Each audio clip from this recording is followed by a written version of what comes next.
Just had a bit of lunch to avoid the issues from yesterday.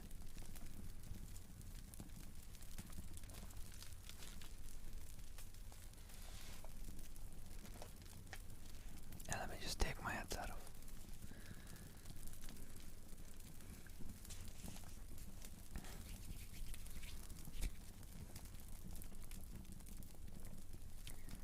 Right.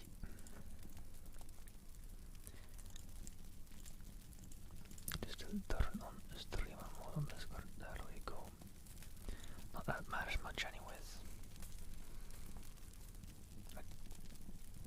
You don't hear my desktop audio anyways. Hello, Shithering Rourke, how do you do? Hope you're doing well.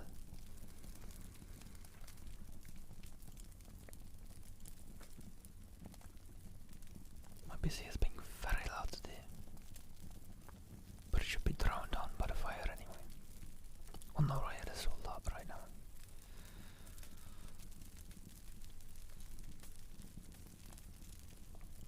Quickly give that a check. Anything happening really?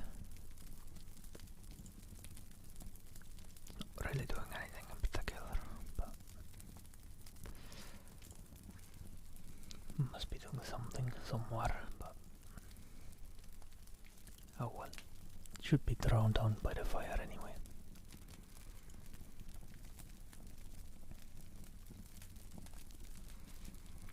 Oh, wait, hold on.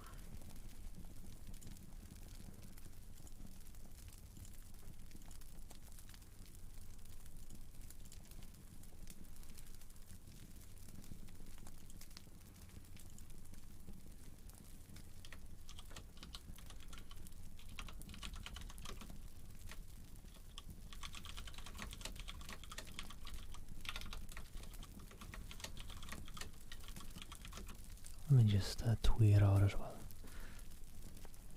I have the auto tweets set up, but since I'm using Streamlabs OBS, it auto tweets with the Streamlabs link, and I forgot to change it, so I just deleted that tweet and let me just type a new one. Hello, Mika. Hope your day is going great. How do you do? Hope your weekend's going well so far.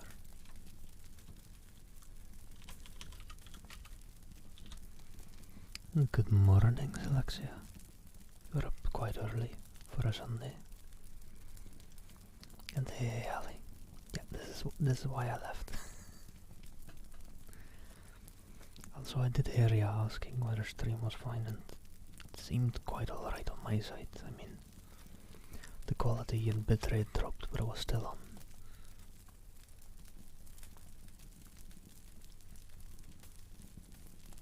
Oh well. Hold on, let me just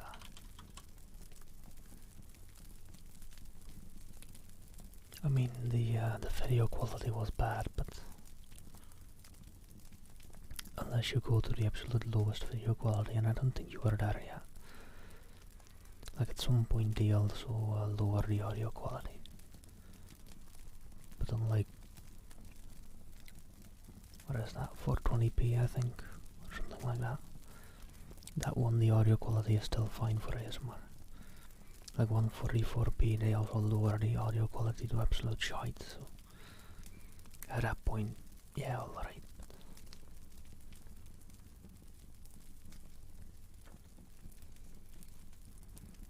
Maybe Travi just started downloading stuff, you never know. No, downloading shouldn't really matter much anyways, unless it's... depends on the connection, I think. Anyways, let me tweet that I'm live as well.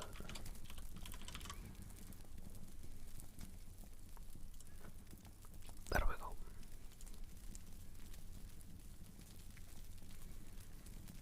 Yeah, very nice. It's supposed to snow here last night, I think, but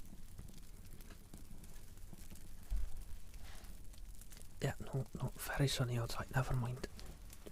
Close the blinds. Get that out of here.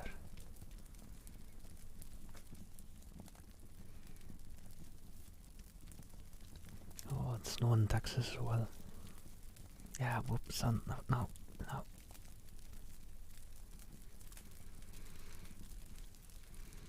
Yeah, I don't know, it snowed here. I want to say last weekend, I think. The Saturday and that weekend, but like, it left a little bit, a little small layer of snow, and that's about it. And then it all went away again a couple of hours into the day.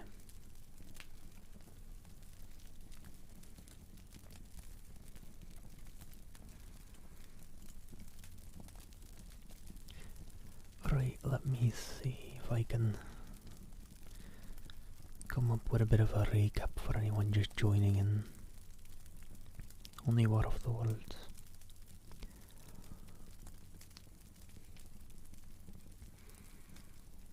Also, I'm sorry, but I've not seen your brat, but it's probably not here. I don't think I have much bread in the house. Actually, that's a bit of a lie. I've got one loaf, I think, in the freezer.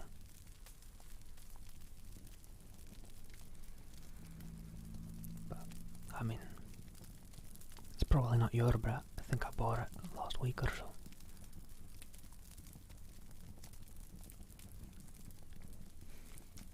It's under a pillow. Interesting place to store your brat.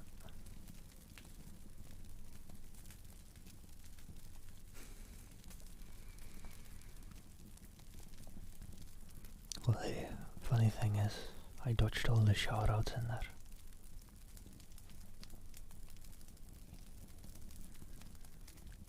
Thing is, I was blocking other people from doing shoutouts in there by doing shoutouts myself, putting the command on cooldown again.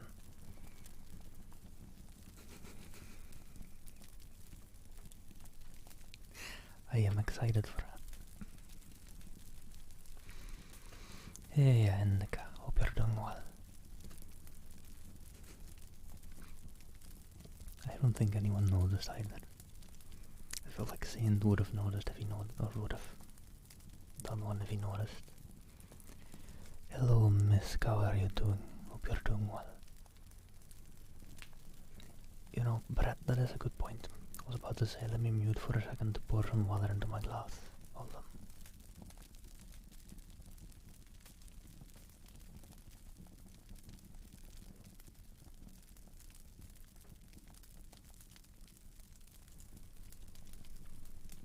Brett, thank you for keeping me hydrated.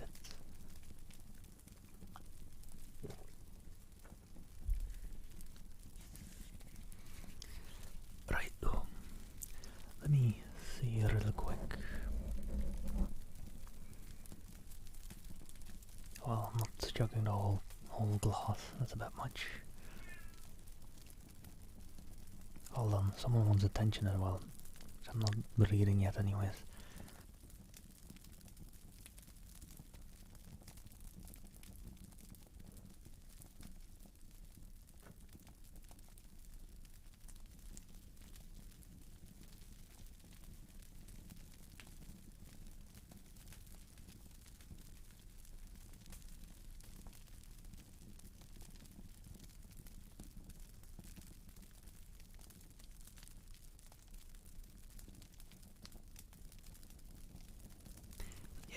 I mean, it's a terrible cat for ASMR.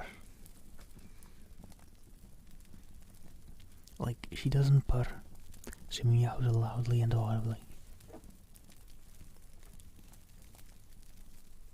And I mean, now I know that she's meowing for attention since she's just had her lunch.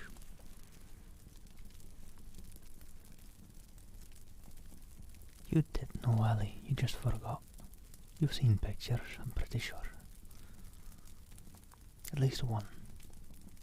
Okay, not plural. You've seen a picture.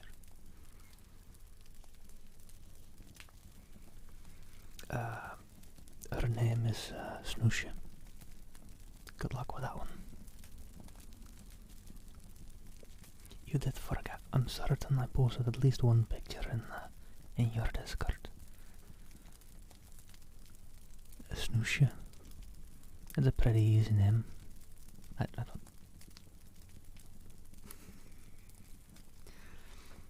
It's kind of a weird name, anyways. It's It's like a pet name you give someone you like. We came up with it when we were pretty young.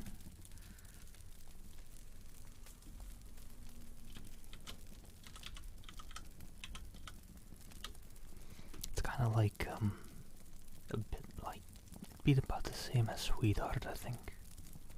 Ish. It's got about the same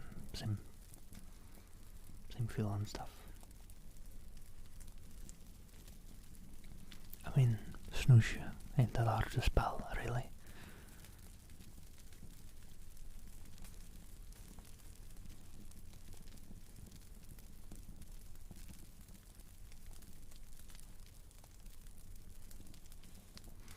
Alright, I'm gonna put her down again though.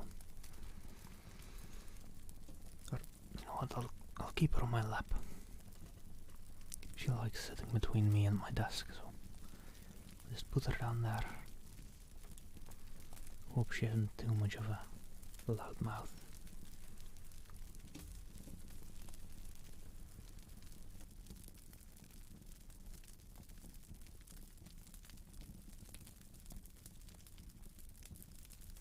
See if she jumps off though. Ah, well, should be fine.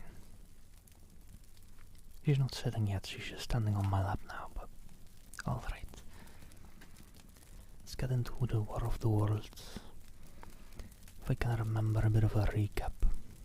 I got through the first book. I still don't know how what the makeup of these books are. Apparently there's 2 books. And the first book kind of veered off into talking about the main guy that we were following, his brother, and how he went through the alien invasion. But now the second book kind of got back to the main guy, and he had been holed up in a house next to where one of the missiles from the aliens, from the Martians, just struck down whilst he was holed up in there, making him having to hide in there for about 2 weeks, I think. But he just got out of that house after the Martians had left, after those 2 weeks. And he's now very alone, walking through a couple of these places in England.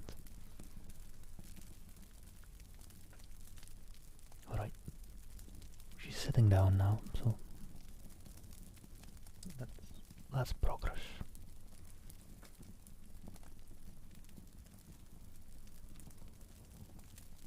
Hey, a few sorry to hope you're doing well. But alright, we get into chapter 7 of the second book of the War of the Worlds. The Man on Putney Hill. I spend the night in the inn that stands at the top of Putney Hill, sleeping in a made bed for the first time since my flight to Leatherhead. I will not tell the needless trouble I had breaking into that house. Afterwards I found the front door was on the latch, nor how I ransacked every room for food, until just on the verge of despair, in what seemed to me to be a servant's bedroom, I found a red gnawed crust and 2 tins of pineapple. Thank you for keeping me hydrated, Indica.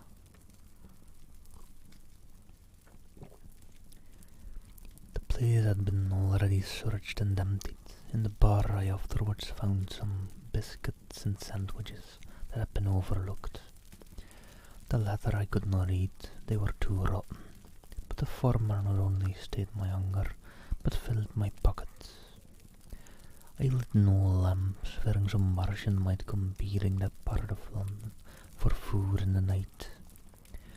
Before I went to bed I had an interval of restlessness and prowled from window to window, peering out for some sign of these monsters. I slept little. As I lay in bed I found myself thinking consecutively, a thing I do not remember to have done since my last argument with the curate. During all the intervening time my mental condition had been a hurrying succession of vague emotional states, or a sort of stupid receptivity. But in the night my brain, reinforced I suppose by the food I had eaten, grew clear again, and I thought. 3 things struggled for possession of my mind: the killing of the curate, the whereabouts of the Martians, and the possible affair of my wife. The former gave me no sensation of horror or remorse to recall. I saw it simply as a thing done, a memory infinitely disagreeable, but quite without the quality of remorse. I saw myself then as I see myself now, driven step by step towards that hasty blow, the creature of a sequence of accidents leading inevitably toward it. I felt no condemnation, yet the memory, static, unprogressive, haunted me. In the silence of the night, with that sense of that nearness of God that sometimes comes into the stillness and the darkness, I stood my trial, my own. Sorry, my cat jumped off my lap, so I just muted for a sec. She's probably gonna climb on again in about a minute or 5. But right, let me just drink a bit. Let's start that sentence back over.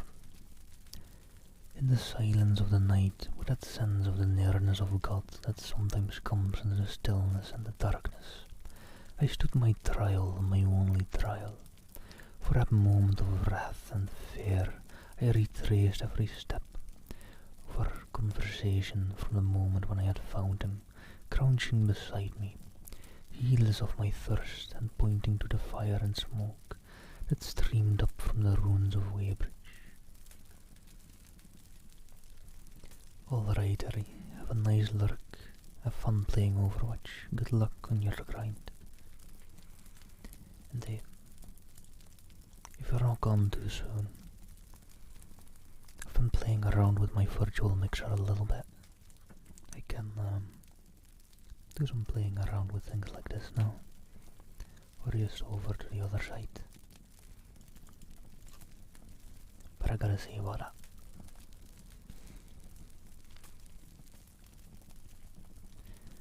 We had been incapable of cooperation. Grim chance had taken no heed of that. Had I foreseen, I should have left him at Heliford, but I did not foresee, and crime is to foresee and do. And I set this down as I've set all this story down as it was. There were no witnesses. All these things I might have concealed, but I set it down. The reader must form his judgment as he will.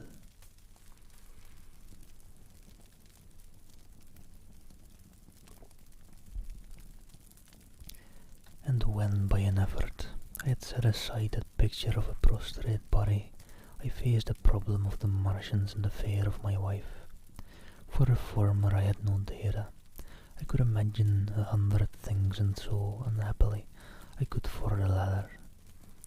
And suddenly that night became terrible. I found myself sitting up in bed, staring at the dark. I found myself praying that the heat ray might have suddenly and painlessly struck her out of being. Since the night of my return from Leatherhead, I had not prayed.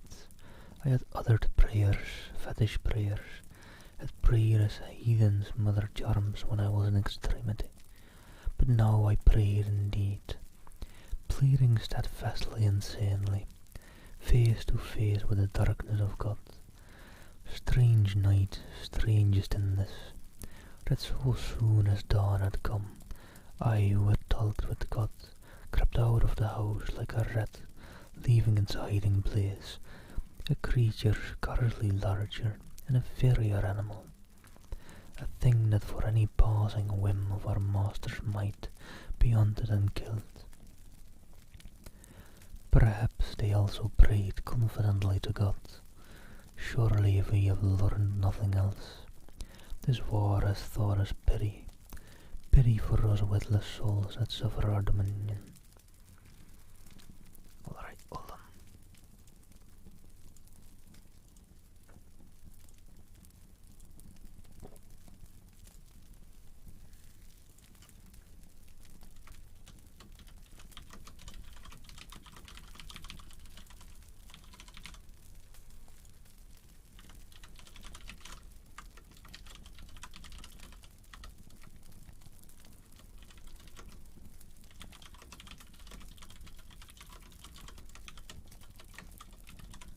need to type something for a little bit. 1 second.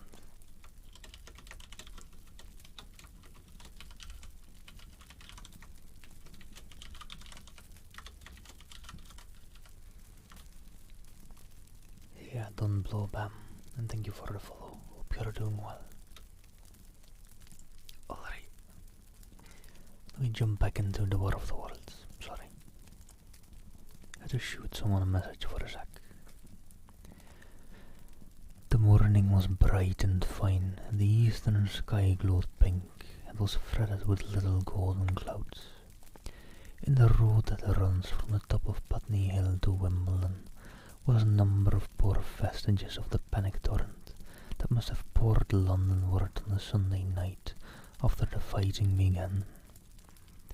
There was a little two-wheeled cart inscribed with the name of Thomas Loeb, greengrocer New Malden, with a smashed wheel and an abandoned tin truck. There was a straw hat trampled into the now hardened mud. And at the top of West Hill a lot of blood-stained glass about the overturned water trough. My movements were languid, my plans of the vaguest. I had an idea of going to Leatherhead, though I knew that there I had the poorest chance of finding my wife. Certainly, unless death had taken them, suddenly my cousins and she were a flatlands. But it seemed to me I might find or learn there whither the Surrey people had fled. I knew I wanted to find my wife, but my heart ached for her and the world of men. But I had no clear idea how the finding might be done. I was also sharply aware now of my intense loneliness. From the corner I went, under cover of a thicket of trees and bushes, to the edge of Wimbledon Common, stretching wide and far. Yeah, I guess the main character is about to experience what everyone that's been quarantining alone has been going through. Pure darn loneliness. Alright, let me move my chair a bit closer. I've got a mute for that. It's a creaky boy.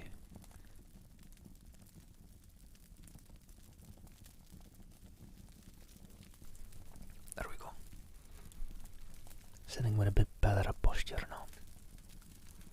Although, let me maybe move my mic just a bit differently.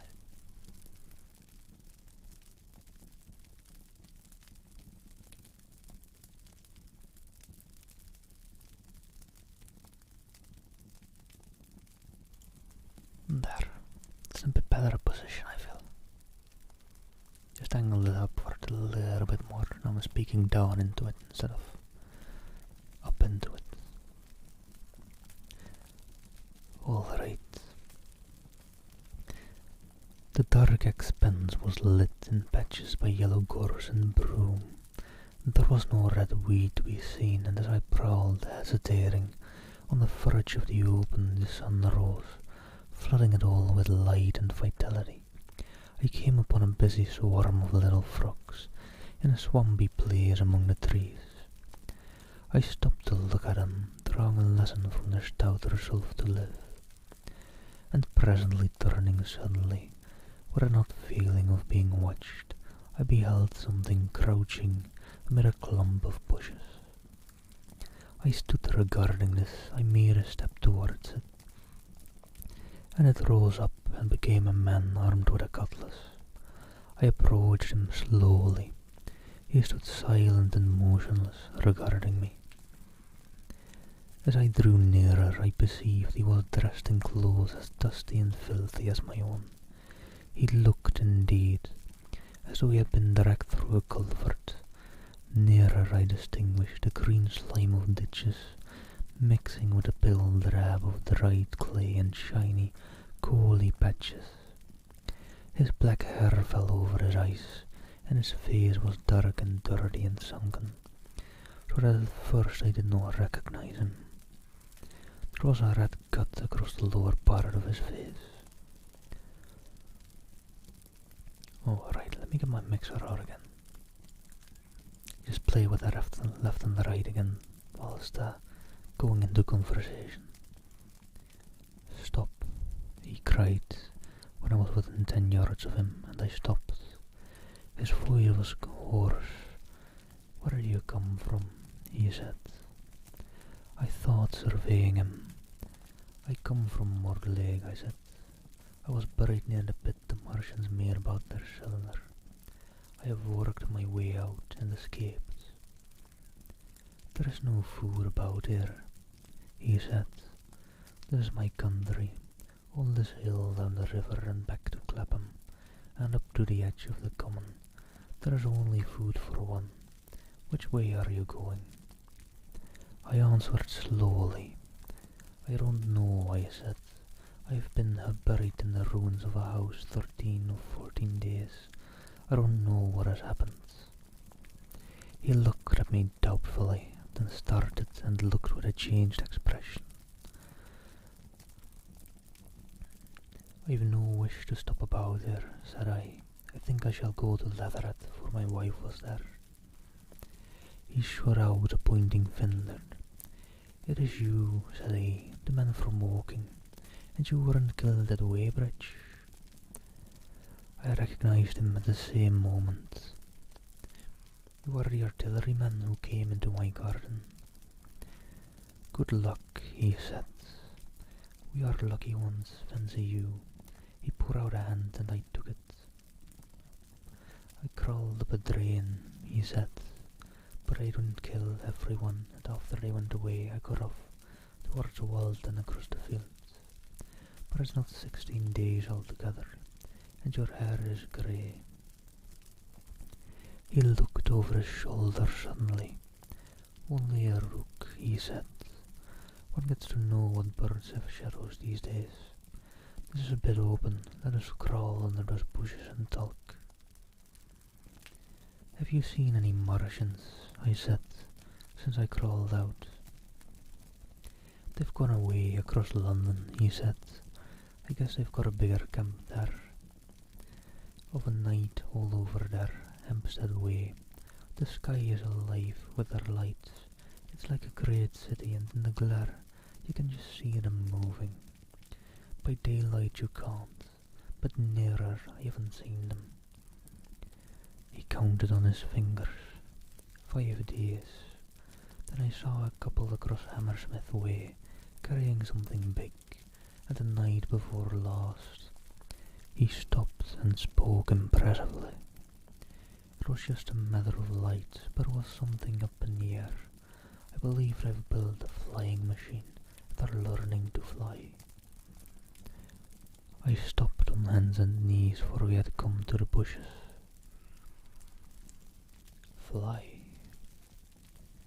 "Yes," he said, "fly." I went into a little bower and sat down. It is all over with humanity," I said. "If they can do that, they will simply go around the world." He nodded. "They will, but it will relieve things over here a bit. And besides," he looked at me, "aren't you satisfied it is up with humanity?" "I am. We're down, we're beat." I stared, strange as it may seem. I had not arrived at this fact, a fact perfectly obvious so soon as he spoke. I had still held a vague hope, or rather, I had kept a lifelong habit of mind. He repeated his words. "We're beat." They carried absolute conviction. "It's all over," he said. "They've lost one, just one. They've made their footing good and crippled the greatest power in the world. They've walked over us. The death of that one at Weybridge was an accident, and these are only pioneers. They kept on coming, these green stars. I've seen none these 5 or 6 days, but I've no doubt they're falling somewhere every night. Nothing's to be done. We're under, we're beat." I made him no answer. I sat staring before me, trying in vain to defy some countervailing thought. "This isn't a war," said the artilleryman. "It never was a war. any more than there's war between men and ants. Suddenly I recalled the night in the observatory.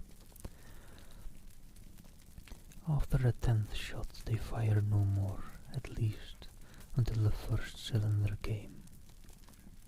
"How do you know?" said the artilleryman. I explained, he thought. "Something wrong with the gun," he said. "But what if there is? They'll just get it right again. And even if there's a delay, how can it alter the end? It's just men and ends. There's the ends build their cities, live their lives, have wars, revolutions, until the men want them out of the way. And then they go out of the way. That's what we are now, just ants only." "Yes," I said, "we're eatable ants." We sat looking at each other. "And what will they do with us?" I said. "That's what I've been thinking," he said. "That's what I've been thinking after Weybridge. I went south, thinking. I saw what was up.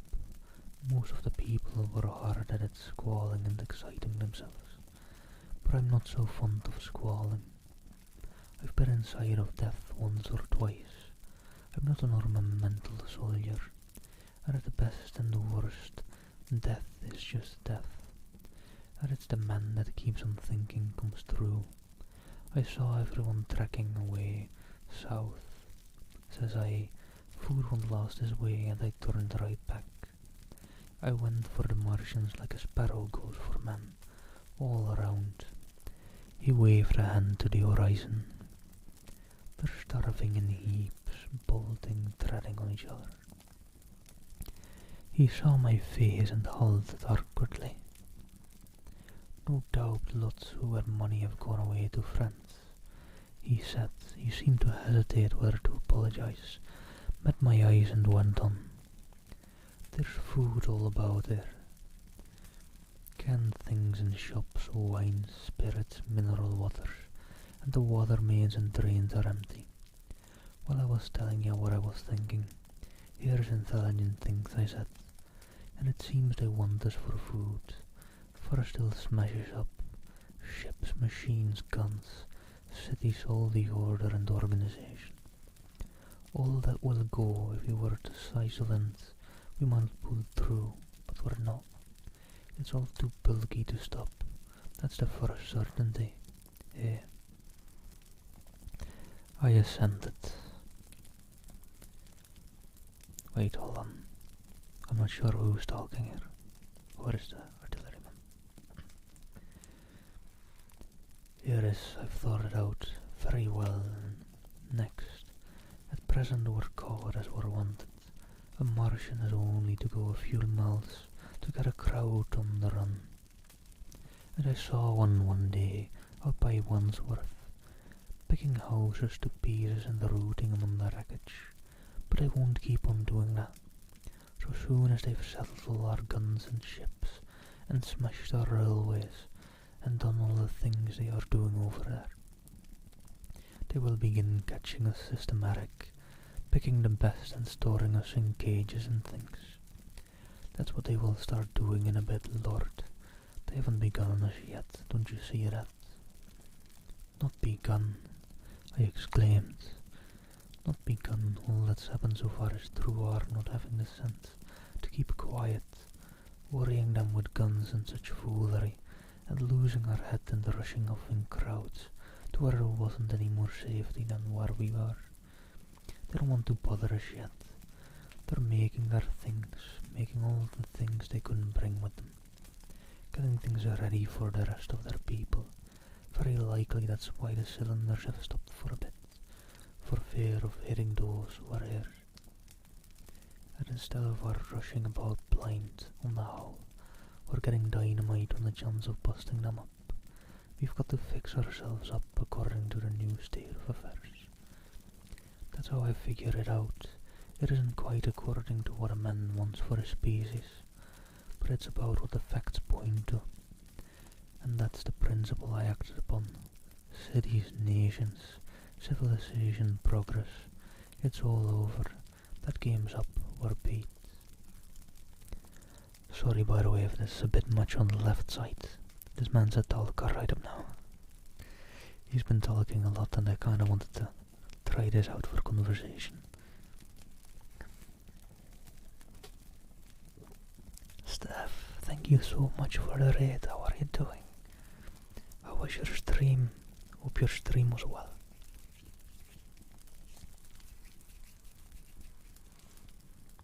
Hello there, Misk, and hello there, Katie. Hello there, Jay and Saint. How are you doing, Alex? Hope you're all doing well. Hope your weekend is going great and amazing. How is your PC, by the way? Like it's good, I think, but you've been streaming and all. But no other problems after the blue screens, I hope. Hello there, Danset. Hope you're doing well as well.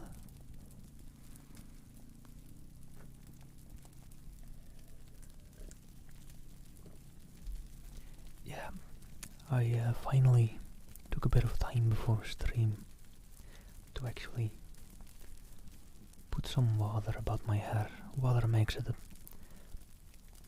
I don't know how to really explain it, but I mean, you all know hair better than me probably. My hair is a bit unruly when dry, and water does make it a bit more behavable.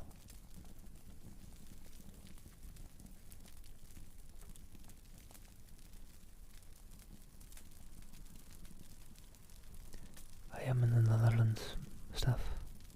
So yeah, it's not quite 420 yet here.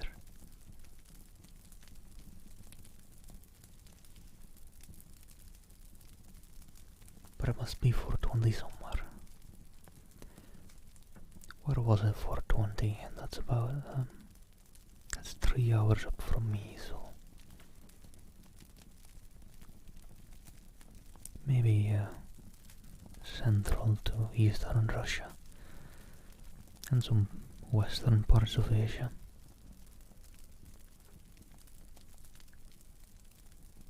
Oh right, you can always go the other way as well. West Coast US is 9 hours behind me, so that would end up at 420, yeah.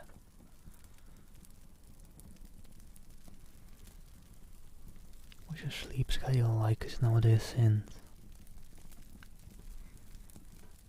When hearing it's 4:20 AM for you, I kinda wanna say sleep well, but I doubt you'll be doing that anytime soon.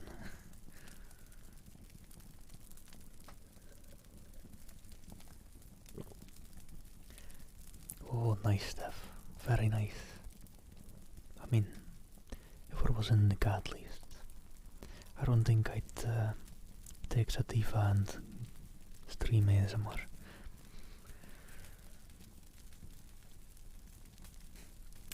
Alright, Saint. And well, I technically could. It's weird to get into the weed laws here. It's technically not legal, but we're allowed to smoke it. We're allowed to have small bits on us, just not much. You're not allowed to carry a ton of weed on you. That is actually illegal. But I don't have any either, and I live kind of in the middle of nowhere, so no dispensaries here. Kinda wanted to go get some sometime, but oh well. All the lockdown stuff and all there. I've not gotten around to it.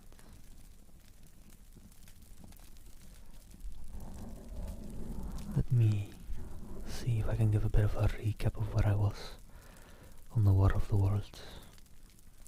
We're nearing the end of the book. Or books as it is.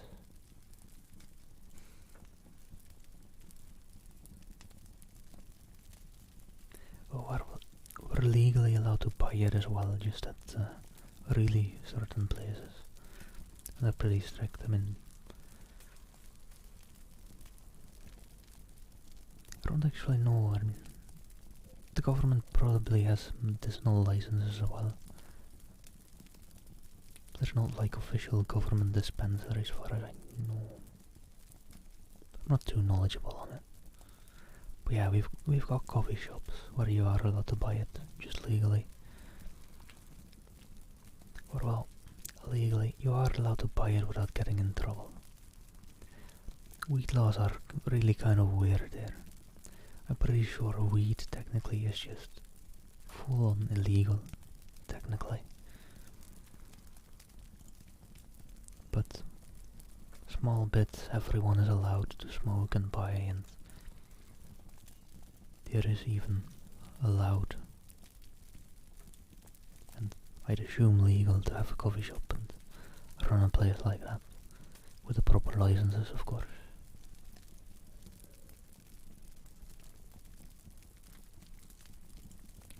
But right, let me see if I can get a bit of a recap where I was in the War of the Worlds. For anyone who doesn't really know the book, it's mainly about an invasion by Martians. And we're kind of nearing the end. The first book. Oh, welcome back, Ali. Hope you enjoyed your food at least.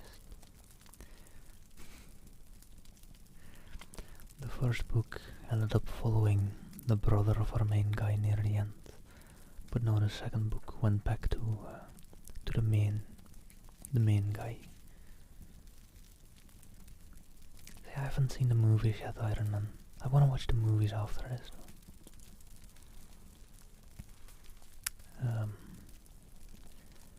But yeah, now in the second book we're back to the main guy who had been holed up in a house near some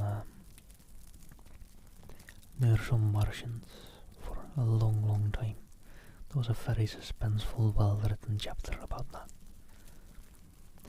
But the Martians eventually went away next to that house that he was staying in. And now he's out into the world, very quite alone and experiencing the COVID experience, but actually out there. However, just this chapter, he ended up running into someone that we've seen before, an artilleryman that he talked to and met earlier in the first book. And that's who he's been talking to. And well, who I've been talking to. Also, I've been trying out panning to the right and to the left for different people in a conversation. Let me know how you guys like it. Now there's some more picky ASMR artists maybe listening still. Let me know how that is. Not begun, I exclaimed. Not begun. All that's happened so far is through our not having the sense to keep quiet, worrying them with guns and such foolery, and losing our heads in the rushing of in crowds to where there wasn't any more safety than where we were. They don't want to bother us yet. They're making their things, making all the things they couldn't bring with them, getting things ready for the rest of their people. Very likely that's why the cylinders have stopped for a bit, for fear of hitting those who are here, and instead of our rushing about blind on the owl, or getting dynamite on the chance of busting them up, we've got to fix ourselves up according to the new state of affairs. That's how I figure it out. It isn't quite according to what a man wants for his species, but it's about what the facts point to, and that's the principle I acted upon. Cities, nations, civilization, progress. It's all over. That game's up. We're beat. But if that is so, what is there to live for? The artilleryman looked at me for a moment. There won't be any more blessed concerts for a million years or so. There won't be any Royal Academy of Arts, and so nice little feats at the restaurants. If it's amusement you're after, I reckon the game is up. If you've got any drawing room manners, or a dislike to eating peas with a knife, or dropping H's, you'd better chuck 'em away. they ain't no further use. You mean, I mean that men like me are going on living, for the sake of the breed, I tell ya. I'm grim set on living, and if I'm not mistaken, you'll show what insights you've got too before long. We aren't going to be exterminated, and I don't mean to be caught either, and tamed and fattened and bracked like a thundering ox. Ah, fancy those brown creepers. You don't mean to say, I do, I'm going on, under their feet, I've got it planned. I've thought it out, we men are beat, we don't know enough. We've got to learn before we've got a chance. We've got to live and keep independent while we'll learn, see. That's what has to be done. I stared astonished and stirred profoundly by the man's resolution. Great God, cried I, but you are a man indeed, and suddenly I gripped his hand. Eh, he said with a shining eye, I've thought it out, eh? Go on, I said.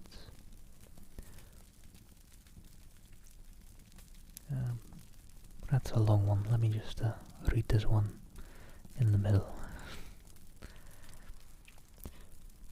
Well, those who mean to escape their catching must get ready. I'm getting ready, mind ya. It isn't all of us that are made for wild beasts, and that's what it's got to be. That's why I watched ya. I had my doubts you're slender. I didn't know it was ya, you see, or just how you had been buried. All these, the sorts of people that lived in these houses, and all those damn little clerks that used to live down that way, they'd be no good. They haven't any spirit in them. No proud dreams and no proud lusts. And the man who hasn't one or the other, Lord, where is he but funk and precautions? They just use the skedaddle off to work. I've seen hundreds of 'em. Bit of breakfast in hand, running wild and shining to catch their little season ticket train for fear they'd get dismissed if they didn't. Working at business they were afraid to take the trouble to understand, skedaddling back for fear they wouldn't be in time for dinner, keeping indoors after dinner for fear of the back streets, and sleeping with the wives they married, not because they wanted them, but because they had a bit of money that would make for safety in their one little miserable skedaddle through the world.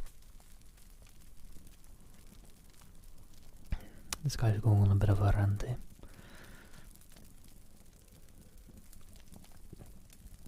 Life's in short and a bit infested for fear of accidents, and on Sundays fear of the year after. As if hell was built for rabbits. Well, the Martians will just be a godsend to these. Nice roomy cages, fattening food, careful breathing, no worry. After a week or so chasing about the fields and lands on empty stomachs, they'll come and be caught cheerful. They'll be quite glad after a bit. They'll wonder what people did before there were Martians to take care of them. And the bar loafers and mashers and singers, I can imagine them. I can imagine them, he said, with a sort of sombre gratification. There'll be any amount of sentiment and religion loose among them.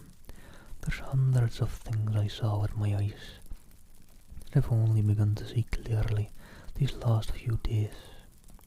There's lots will take things as they are, fat and stupid, and lots will be worried by a sort of feeling that it's all wrong, and that they ought to be doing something. Now whenever things are so that a lot of people feel they ought to be doing something, the weak and those who go weak with a lot of complicated thinking always make for a sort of do-nothing religion, very pious and superior, and submit to persecution and the will of the Lord. Very likely you've seen the same thing. It's energy in a gale of funk, and turned clean inside out. These cages will be full of psalms and hymns and piety, and those of a less simple sort will work in a bit, what is it, eroticism. He paused, but he goes on, hold on. That's very fair. If there's a good time for going crazy and going on a bit of a rant, it's the alien invasion. Let me take a couple of deep breaths whilst he pauses as well.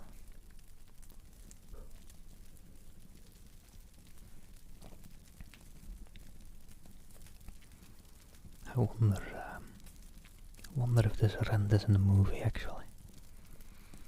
Might be kind of fun seeing if they actually make it like the very overly renty person. A bit crazy, a bit hiring up their voice tone.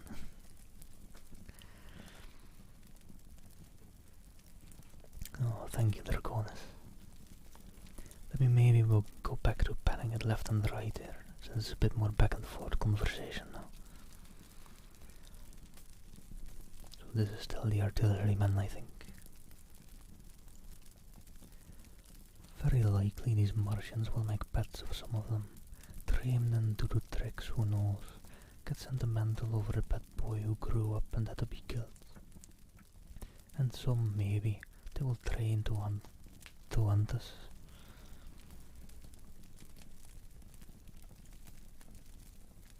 Oh yeah, I'd assume he at least is in the movie. He's been in the first book as well. He runs into him, the artilleryman.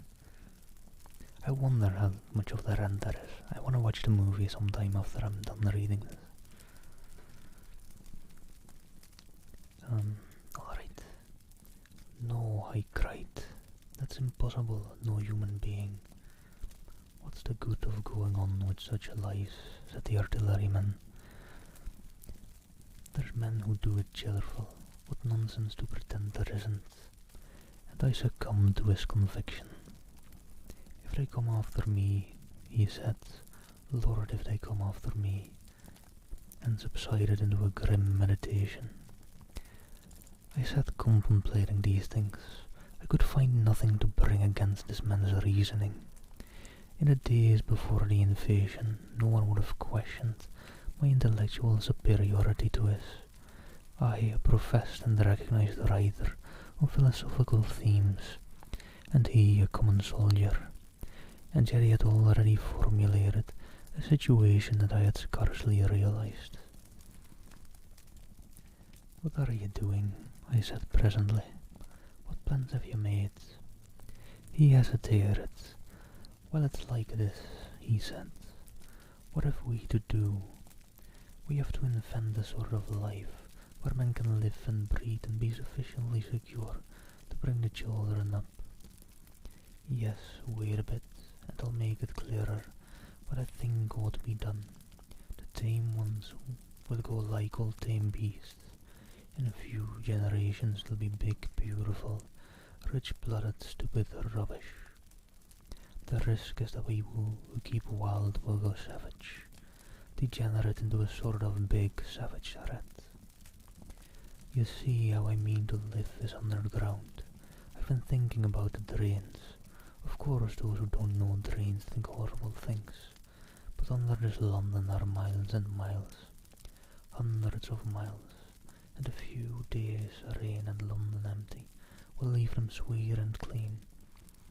I see stuff happening, but let me finish this. The main drains are big enough and hairy enough for anyone.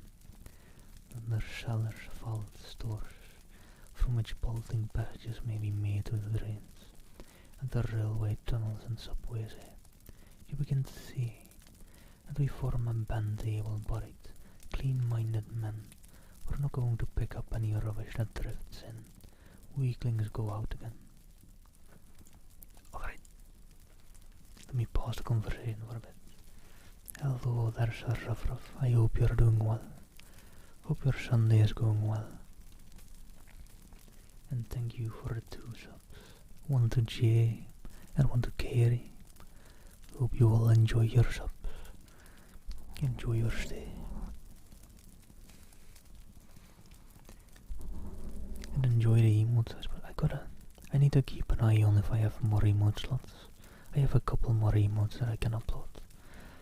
And I need to finally get a move on and get a proper artist to make some emotes for me. Also, I think I missed a lot of follows from the raid.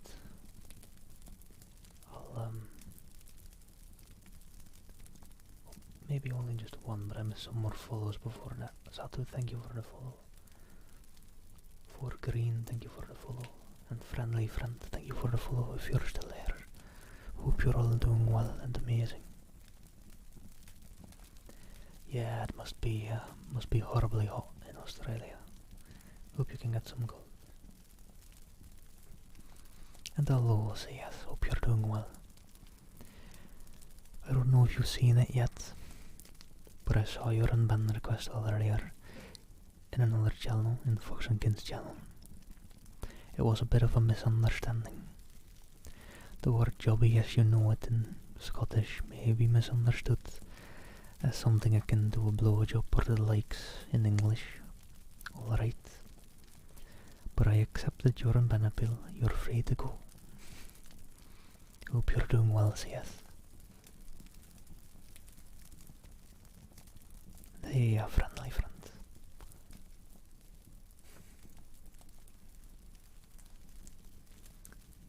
And hey, Draconis, thank you for the follow as well. Hope you're doing well. Right. Let me jump back into the conversation.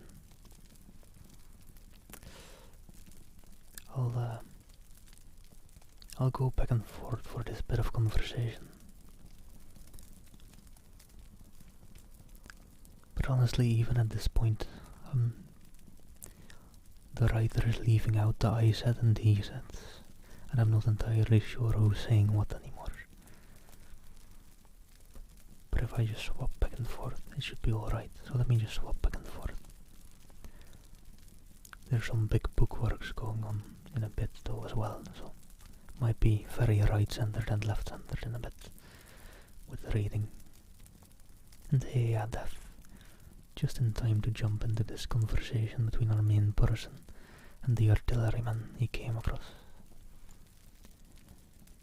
As you meant me to go, well, I parlayed, didn't I? We won't quarrel about that. Go on. Those who stop obey orders, able-bodied, clean-minded women. We want also mothers and teachers, no lackadaisical ladies, no plastered rolling ice. We can't have any weak or silly. Life is real again, and the useless and cumbersome and mischievous have to die. They ought to die. They ought to be willing to die. It's a sort of disloyalty after all, to live and taint the race, and they can't be happy. Moreover, dying's none so dreadful. It's the funking makes it bad. And in all those places we shall gather, our district will be London. Hold on, let me just cut him off in a bit there. Hey, Aldous Cookie, hope you're doing well. And Sir Ruff or Eli, thank you so much for the gifted sub to Aldous Cookie. You are too kind, as he says. Alright. Where were we? We may even be able to keep a watch, or run about in the open when the Martians keep away. Play cricket, perhaps. That's how we shall save the race, eh? It's a possible thing, but saving the race is nothing in itself. As I say, it's only being rats. It's saving our knowledge, and adding to it is the thing. There are men like you coming. There's books, there's models. We must make great safe places. Down deep and get all the books we can. Not novels and poetry swipes, but ideas, science books. That's where men like you come in. We must go to the British Museum and pick all those books through. Especially we must keep up our science. Learn more, we must watch these Martians. Some of us must go as spies. When it's all working, perhaps I will. Get caught, I mean, and the great thing is, we must leave the Martians alone. We mustn't even steal. If we get in their way, we clear out. We must show them we mean no harm. Yes, I know, but they're intelligent things, and they won't hunt us down if they have all they want, and think we're just harmless vermin.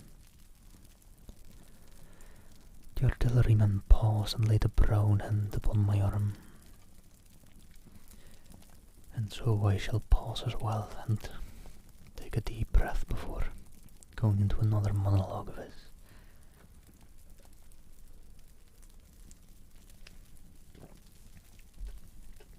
Well, it shouldn't be too hard to do all this, Cookie.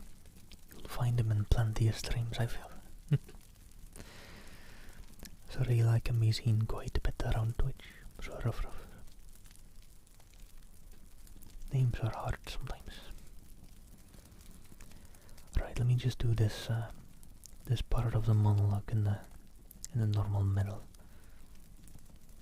Let me know what you guys think of swapping to the left and the right, or penning to the left and the right, for reading from different people speaking, for these big talking sessions.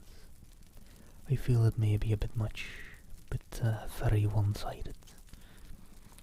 But for just normal speech, I feel like when it's just a sentence or two, that it may work well. But the Artilleman Riemann resumed. After all, it may not be so much we may have to learn before. Just imagine this, 4 or 5 of their fighting machines suddenly starting off.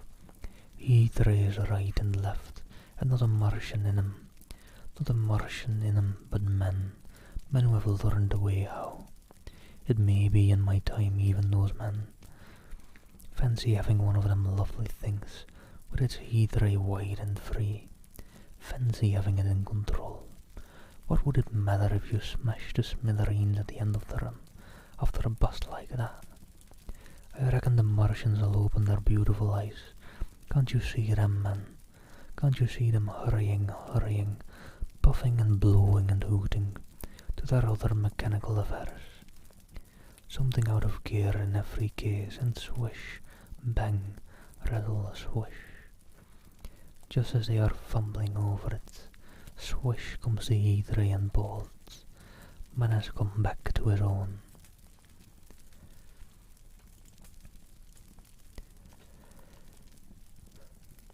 Let me actually pour some more water out into my cup. Hold on. For those who don't know, I usually mute for that, to make sure it's not too obnoxious.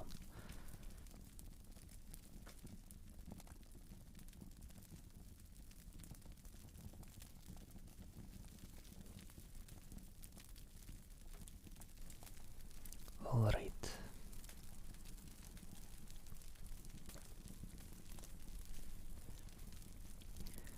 For a while, the imaginative daring of the artilleryman, and the tone of assurance and the courage he assumed, completely dominated my mind.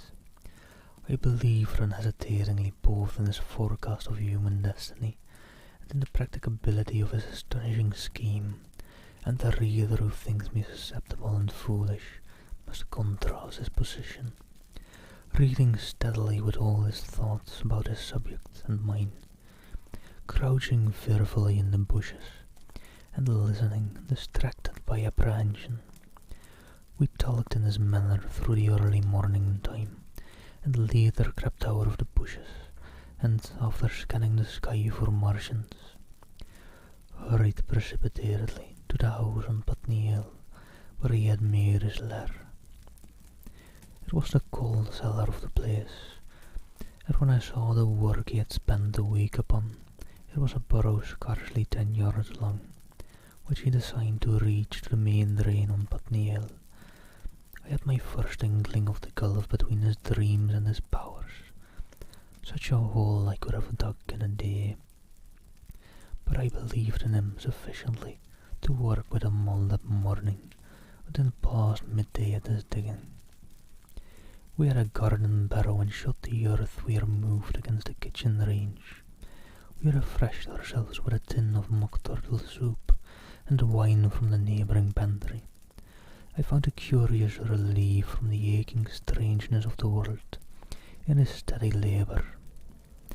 As we worked, I turned this project over in my mind, and presently objections and doubts began to arise. But I worked there all the morning, so glad was I to find myself with a purpose again. After working an hour, I began to speculate on the distance I wanted to go before the Cleoga was reached, the chances were of missing it altogether. My immediate trouble was why we should dig this long tunnel, where it was possible to get into the drain at once down one of the manholes and work back to the house. It seemed to me, too, that the house was inconveniently chosen and required a needless length of tunnel. And just as I was beginning to face these things, the artilleryman stopped digging and looked at me. "We're working well," he said. He put down his spade. "Let us knock off a bit," he said. "I think it's time we reconnoitered from the roof of the house." I was for going on, and after a little hesitation, he resumed his spade, and then suddenly I was struck by a thought. I stopped and saw it he at once. "Why were you walking about the common," I said, "instead of being here?" "Taking the air," he said. "I was coming back. It's safer by night." "But the work—" "Oh, one can't always work," he said, and in a flash I saw the man plain. He hesitated, holding his spade. "He ought to reconnoiter by now," he said, "because if any come near, they may hear the spades and drop upon us unawares." I was no longer disposed to object. We went together to the roof and stood on a ladder peeping out of the roof door. No Martians were to be seen, and we ventured out on the tiles and slipped down under shelter of the parapet. From this position a shrubbery hid the greater portion of Putney, but we could see the river below, a bubbly mess of red weed, and the low parts of Lambeth flooded and red. The red creepers swarmed up the trees about the old palace, and their branches stretched gaunt and dead, and set with shriveled leaves from mid its clusters. It was strange how entirely dependent both these things were upon flowing water for their propagation. About us neither had gained a footing. Laburnums, pink mace, snowballs, and trees of arborvitae rose out of laurels and hydrangeas, green and brilliant into the sunlight. Beyond Kensington dense smoke was arising, and that in the blue haze at the northward hills. The artilleryman began to tell me of the sort of people who still remained in London. "One night last week," he said, "some fools got the electric light in order, and there was all Regent Street and the circus ablaze, crowded with painted and ragged drunkards, men and women, dancing and shouting till dawn. A man who was there told me, and as the day came, they became aware of a fighting machine standing near by the Langham and looking down at them. Heaven knows how long he had been there. It must have given some of them a nasty turn. He came down the road towards them and picked up nearly 100 too drunk or frightened to run away. Sorry if you're hearing that dog outside, by the way. We got some people walking on by, walking their dogs. It shouldn't be too loud, but it may be audible.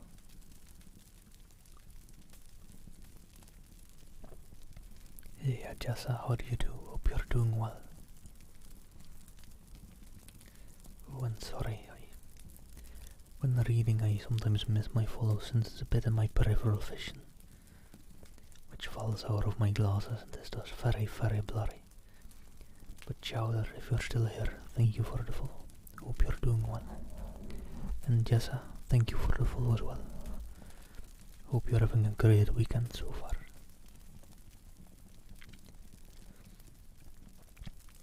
That always astonished me, Sir Ruff. Since, maybe I'm just hearing it because I don't have my headset on. The microphone is, it's a very good microphone, and I feel just in this range about it, it is very, very sensitive. But kind of, the dog will be back there, a bit pointed away from it, and the likes. And I feel like that the microphone is very good at not picking that up at all. But all those background sounds around, I'm pretty worried if I'd ever get like a 3DO or a head-rack microphone. I'm pretty sure I just can't stream with one of those here, since those are just very, very sensitive with all the sound around. And this nice little condenser mic I've got right now, whilst it is very sensitive, it's also a bit picky and directional.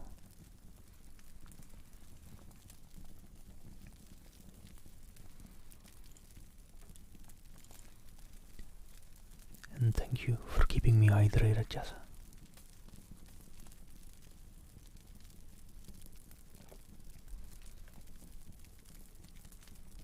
Yes, Poopy. Cat ears. Poopy cat ears, I think. Thank you for the follow. Hope you're doing well. Hope you're having a great weekend so far. Alright. The artilleryman just told of a bit of a party that was interrupted by the Martians. Grotesque gleam of a time no history will ever fully describe.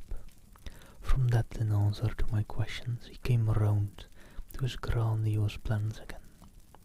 He grew enthusiastic. He talked so eloquently of the possibility of capturing a fighting machine that I more than half believed in him again. But now that I was beginning to understand something of his quality, I could define the stress he laid on doing nothing precipitately, and I noted that now there was no question that he personally was to capture and fight the great machine. After a time we went down to the cellar. Neither of us seemed disposed to resume digging, and when he suggested a meal I was nothing loath. He became suddenly very generous, and when we had eaten he went away and returned with some excellent cigars. We lit these and his optimism glowed. He was inclined to regard my coming as a great occasion. "There's some champagne in the cellar," he said. "You can dig better on this tame side Burgundy," said I. "No," said he. "I am host today. Champagne, great God. We've a heavy enough task before us. Let us take our rest and gather strength while we may. Look at these blister dents." And pursuant to this idea of a holiday, he insisted upon playing cards after we had eaten. He taught me euchre, and after dividing London between us, I taking the northern side and he the southern, we played for parish points. I'm not sure if I pronounced that game's name correctly. Euchre or acre? It's E-U-C-H-R-E. I've never heard of it myself. And Joshua, thank you for the follow as well. Hope you're doing well. Grotesque and foolish.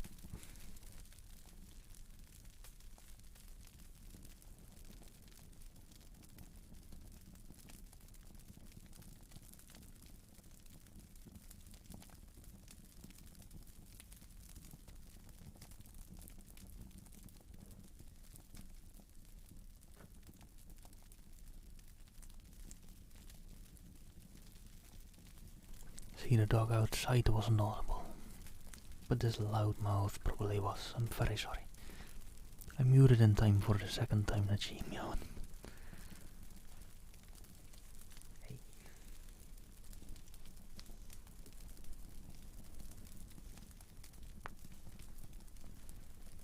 I hope she just wanted some attention, and I'll just leave her on my lap for now.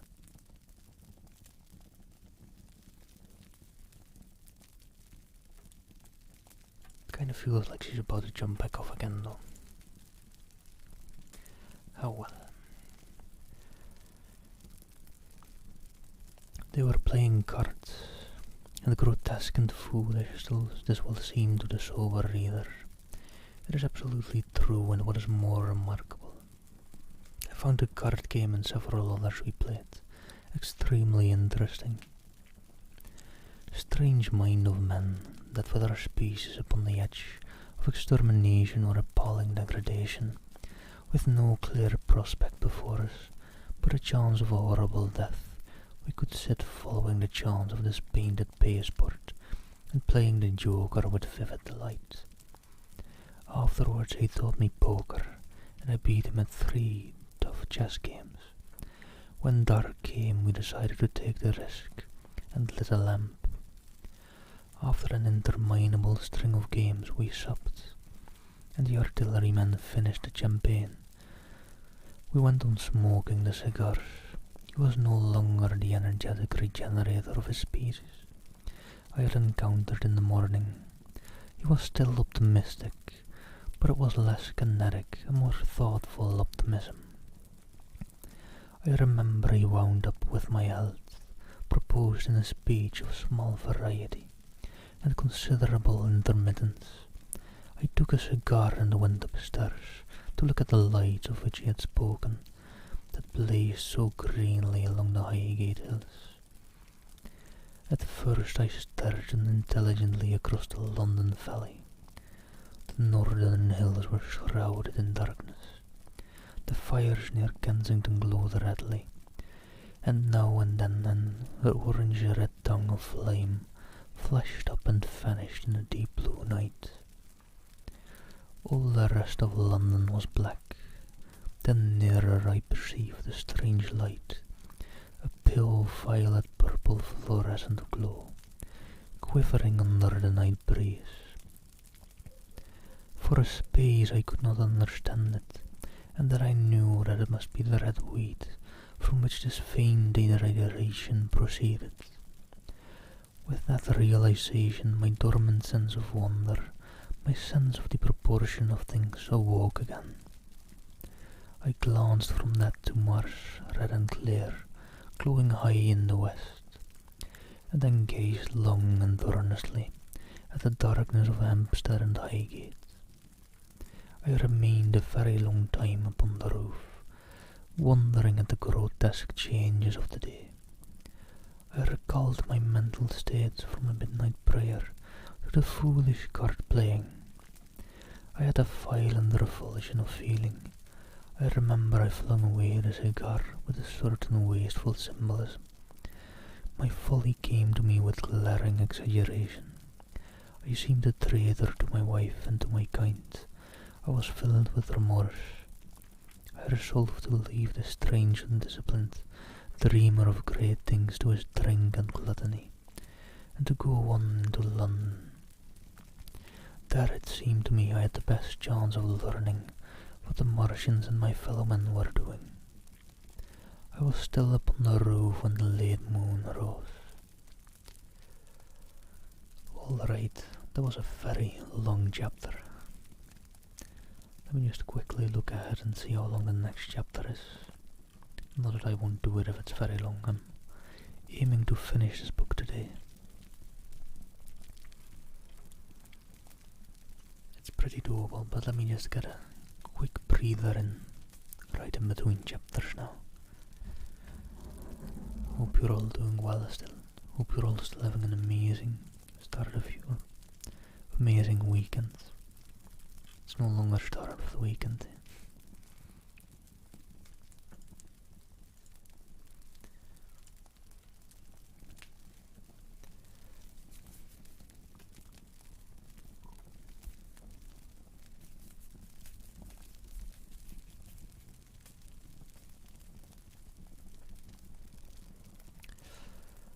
Alright. I'm sitting a bit more hunched over now, since I've still got my cat on my lap.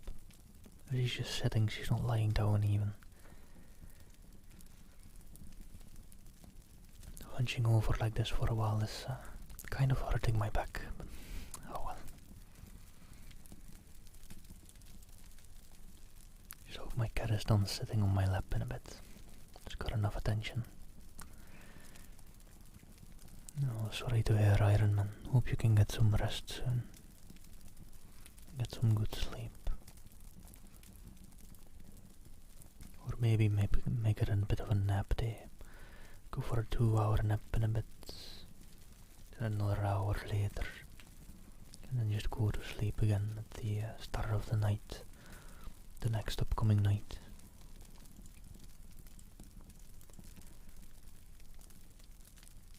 Alright. Cat is finally lying down. My back is still hunched over a little bit, but yeah, good luck, Iron Man.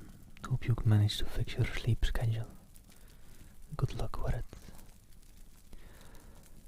Chapter 8, Dead London.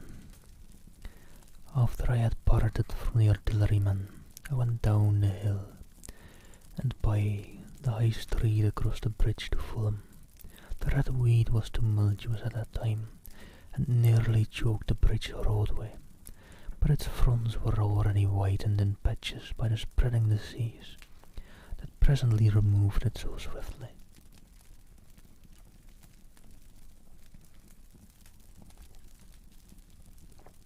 Oh, for me you mean so rough. I mean, I could, but that's not really the problem. It's mainly that I'm hunching over a bit because my cat is in between me and my desk and I need to be close to the microphone.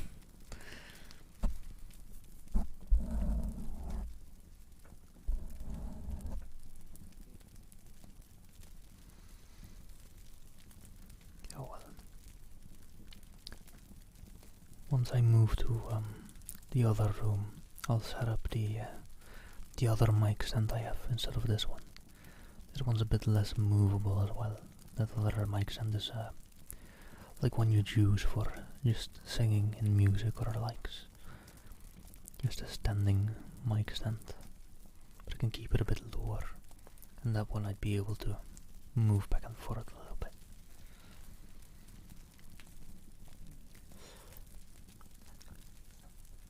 Anyhow, at the corner of the lane that runs to Putney Bridge Station, I found the man lying. He was as black as a sweep with the black dust, alive but helplessly and speechlessly drunk. I could get nothing from him but curses and furious lunges at my head. I think I should have stayed by him, but for the brutal expression of his face. There was a black dust along the roadway from the bridge onwards, and it grew thicker in Fulham. The streets were horribly quiet. I got food, sour, hard, and mouldy, but quite eatable, in a baker's shop here. Some way towards Walham Green, the streets became clear of powder, and I passed a white terrace of houses on fire. The noise of the burning was an absolute relief. Going on towards Brompton, the streets were quiet again. It's an interesting remark. He's him being very glad to walk past some burning houses again, because it's all been so quiet past now.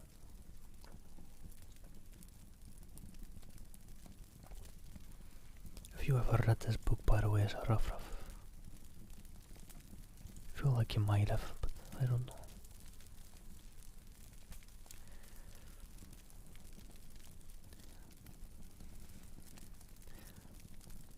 Here I came once more upon the black powder in the streets and upon dead bodies. I saw altogether about a dozen in the length of the Fulham road.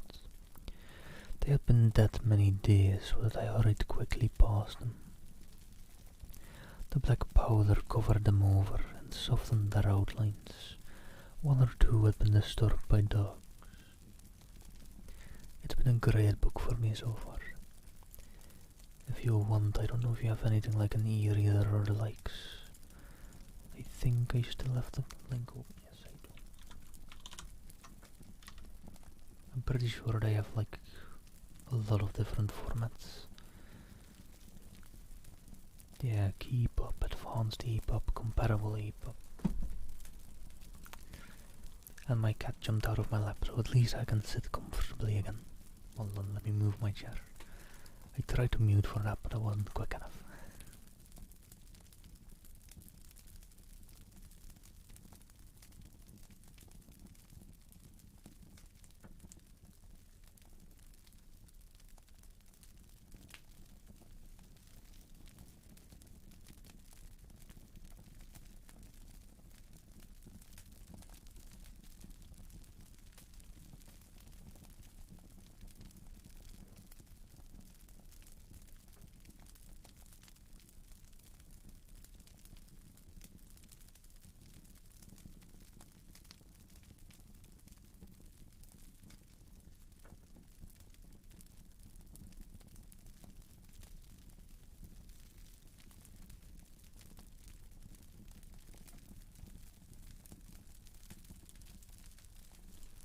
Yes, it is still muted. Thank you that you reminded me. And hello, Jaraning. How do you do? Now I'm trying to remember how long ago that I mute to move my chair. Anyways, on that link you can find all different loads of... it wasn't too long ago, Jaraning, but I was trying to remember what I needed to say again. Beyond that link they have a couple of different formats if you want, like ebook, EPUB or EPUB formats. And also for Kindle devices and Kobo devices. And well, I'm just reading it online in text format.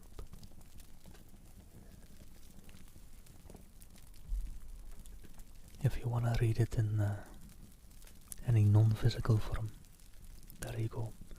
And the book is pretty popular, so you can probably find it in libraries and the likes as well.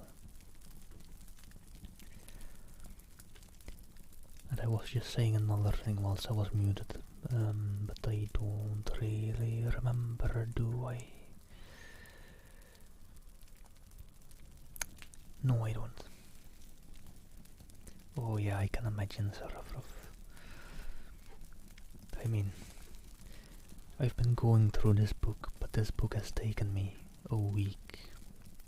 I'll be finishing it today, but then it has actually taken me 7 days to finish.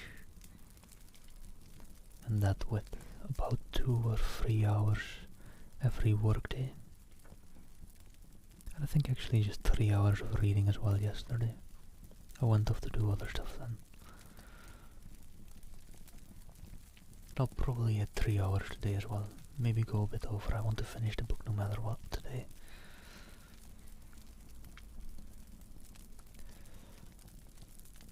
Yeah, now I've fully forgotten what else I said was muted, but oh well. If I forgot, then it wasn't interesting, right? Anyways, let me jump back in after another swig of water.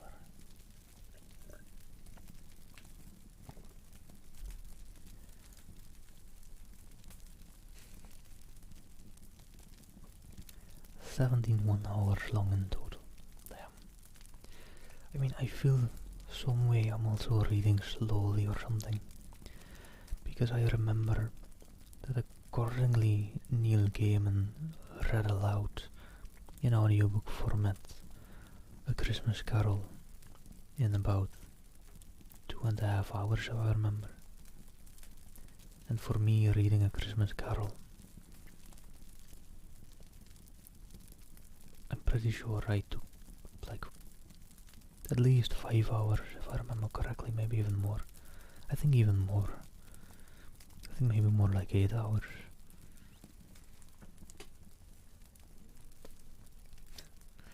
Well, hope you enjoyed it, Misk. But alright. Let me jump back in before I make this an 8-hour stream, because I do want to finish. I don't think we have much left though. Where there was no black powder, it was curiously like a Sunday in the city, with the closed shops, the houses locked up and the blinds drawn, the desertion and stillness. In some places plunderers had been at work, but rarely at the other than the provision and wine shops. A jeweller's window had been broken open in one place, but apparently the thief had been disturbed, and a number of gold chains and a watch lay scattered on the pavement. I did not trouble to touch them. Farther on was a tethered woman in a heap on a doorstep. The hand that hung over her knee was gashed and bled down her rusty brown dress, and a smashed magnum of champagne formed a pool across the pavement. She seemed asleep, but she was dead.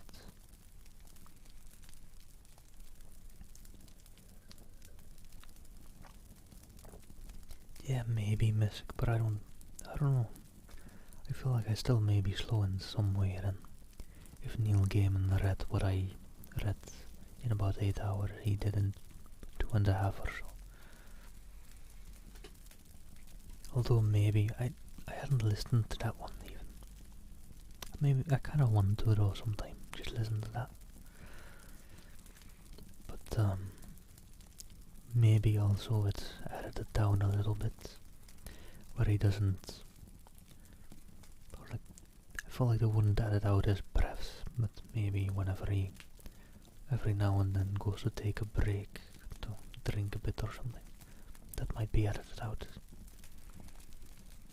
So that might be making this longer. Well, I mean, of course, the chatting in between, but I don't think the chatting in between isn't taking that much even. I think it's even and still more my reading style.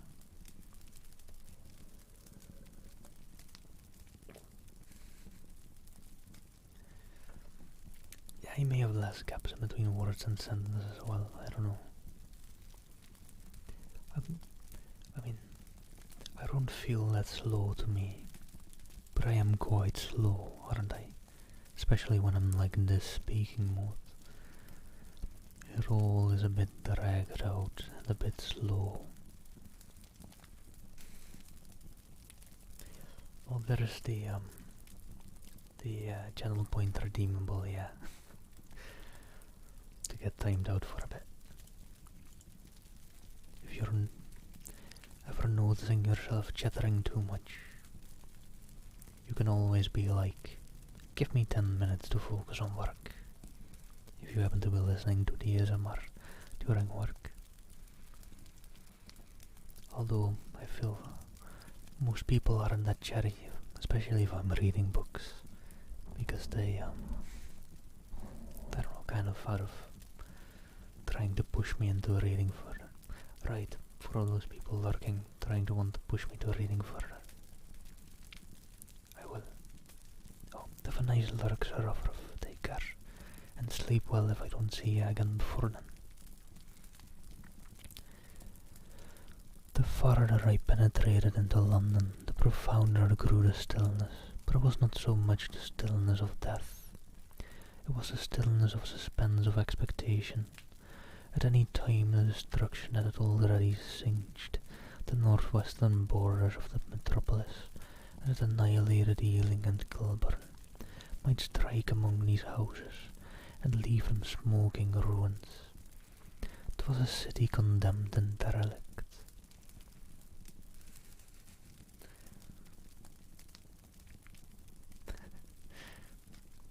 Yeah, I kinda have this bit of a paladinish theme around stuff. I thought it may be interesting.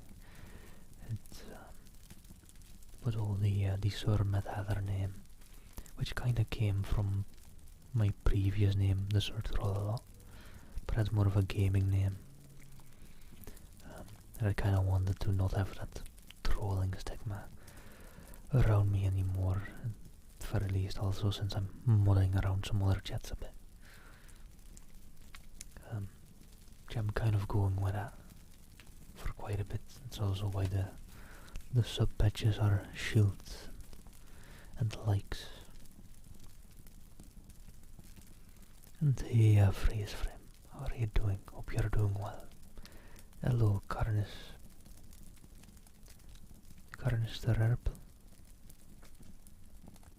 I think. Should hopefully be close. How do you do? Hope you're doing well.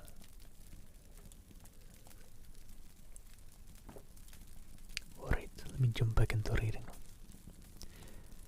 In South Kensington, the streets were clear of death and black powder, and it was near South Kensington that I first heard the howling. It crept almost imperceptible upon my senses. It was a sobbing alternation of two tones, oola, oola, oola, oola, keeping on perpetually. Yeah, to each their own opinion. Although I must say, why are you here then? Or just interested in the reading? That's alright. Also, do please be cultured and use the word shite instead of shit. Come on now. It has so much more flavour. Anyhow, when I passed streets that ran northward, the grew in volume, and houses and buildings seemed to deaden. and cut it off again. It came in a full tide down Exhibition Road. I stopped staring towards Kensington Gardens, wondering at the strange remote wailing. It was as if that mighty desert of houses had found a voice for its fear and solitude. Glad to hear you're doing well, Fraser. Hope you're having a great weekend. Relaxing a bit. Oola, oola, oola, oola, will that superhuman note. Great waves of sound sweeping down the broad, sunlit roadway. Between the tall buildings on each side, I turned northwards, marvelling, towards the iron gates of Hyde Park. I had half a mind to break into the Natural History Museum and find my way up to the summits of the towers, in order to see across the park. But I decided to keep to the ground where quick hiding was possible, and so went on up to Exhibition Road. All the large mansions on each side of the road were empty and still, and my footsteps echoed against the sides of the houses. At the top near Park Gate I came upon a strange sight. A bus overturned, and the skeleton of a horse picked clean. I puzzled over this for a long time, as I went on to the bridge over the Serpentine. The voice grew stronger and stronger, though I could see nothing above the housetops on the north side of the park, save a haze of smoke to the northwest.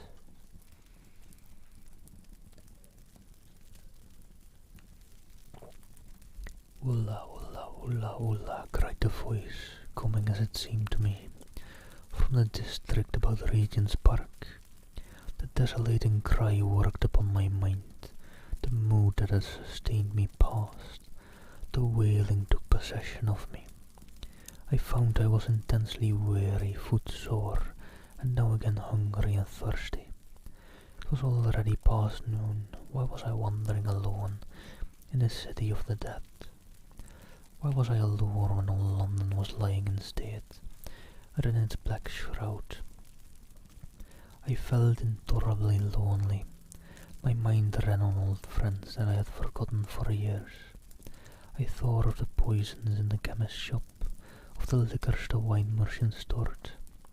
I recalled the two sudden creatures of despair, who so far as I knew shared the city with myself. I came into Oxford Street by the Marble Arch, and here again were black powder and several bodies, and an evil ominous smell of the gratings of the cellars of some of the houses. I grew very thirsty after the heat of my long walk. With infinite trouble I managed to break into a public house and get food and drink. I was weary after eating, and went into the parlour behind the bar and slept on a black horsehair sofa I found there. I awoke to find a dismal howling still in my ear. Oola, oola, oola, oola. It was now dusk, and after I had routed out some biscuits and the cheese in the bar, there was a meat safe, but it contained nothing but maggots. I wandered on through the silent residential squares to Baker Street. Portman Square is the only one I can name, and so came out at last upon Regent's Park. And as I emerged from the top of Baker Street, I saw far away over the trees, in the clearness of the sunset, of the hood of the Martian giant, from which this howling proceeded. I was not terrified. I came upon him, as if it were a matter of course. I watched him for some time, but he did not move. I appeared to be standing and yelling for no reason that I could discover. I'm not really familiar in particular, Karen. I'm just from around.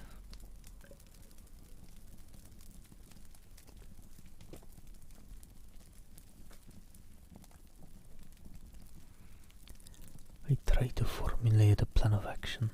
The perpetual sound was confusing my mind. Perhaps I was too tired to be very fearful. Certainly I was more curious to know the reason of this monotonous crying than afraid. I turned back away from the park and struck into Park Road, intending to skirt the park, went along under the shelter of the terraces, and got a view of the stationary, howling Martian from the direction of St. John's Wood. A couple of 100 yards out of Baker Street I heard a yelping chorus, and saw first a dog with a piece of butcher's and red meat in his jaws coming headlong towards me, and then a pack of starving mongrels in pursuit of him. He made a wide curve to avoid, as though he feared I might prove a fresh competitor. As the yelping died away down the silent road, the wailing sound of "Ulla, ulla, ulla, ulla" reasserted itself. I came upon the wrecked handling machine halfway to St. John's Wood. At first I thought a house had fallen across the road. It was only as I clambered among the ruins that I saw with a start this mechanical Samson lying with its tentacles bent and smashed and twisted among the ruins it had made. The forepart was shattered. It seemed as if it had driven blindly straight at the house. It had been overwhelmed in its overthrow. It seemed to me then that this might have happened by a handling machine escaping from the guidance of its Martian. I could not clamber among the ruins to see it, and the twilight was now so far advanced that the blood with which its seed was smeared and the gnawed gristle of the Martian that the dogs had left were invisible to me. Wondering still more at all that I had seen, I pushed on towards Primrose Hill. Far away through a gap in the trees, I saw a second Martian as motionless as the first, standing in the park towards Zoological Gardens in silence, a little beyond the ruins about the smashed handling machine. I came upon the Red Weed again, and found the Regent's Canal a spongy mess of dark red vegetation. As I crossed the bridge, the strange sound ceased. It was as it were cut off. The silence came like a thunderclap. The dusky houses about me stood faint and tall and dim. The trees towards the park were growing black. All about me the red weed clambered among the ruins, riding to get above me in the dimness. Night, the mother of fear and misery, was coming upon me, but while that voice sounded, the solitude, the desolation, had been endurable. By virtue of it, London had still seemed alive, and the sense of life about me had upheld me. Then suddenly it changed, the passing of something, I knew not what, and then a stillness that could be felt. Nothing but this gaunt quiet. Alright, hold on, let me get a bit more water to drink.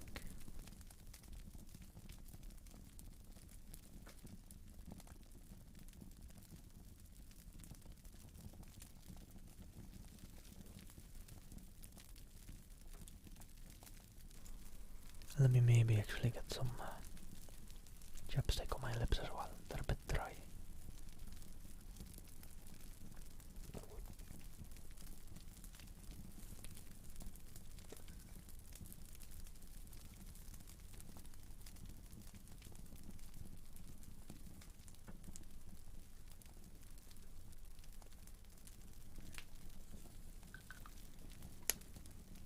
There we go.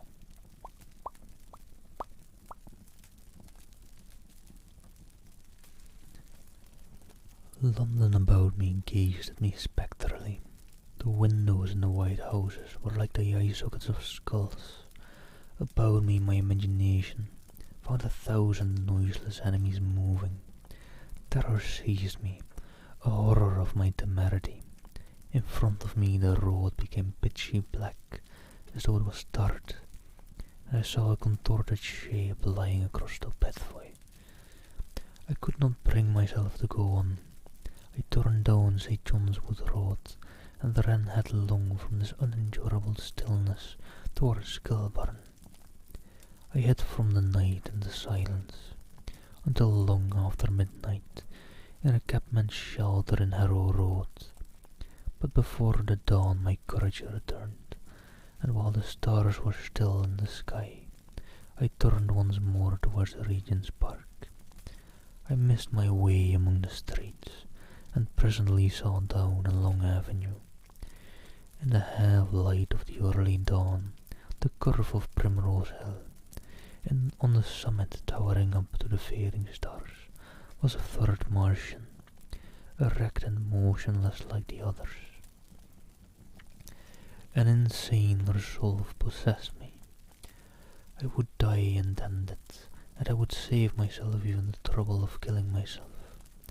I marched on recklessly towards this Titan, and then, as I drew nearer and the light grew, I saw that a multitude of black birds was circling and clustering about the wood. At that my heart gave a bound, and I began running along the road. I hurried through the red weed that choked St. Edmund's Terrace. I waded breast high across a torrent of water that was rushing down from the waterworks towards the St. Albert Road, and emerged upon the grass before the rising of the sun.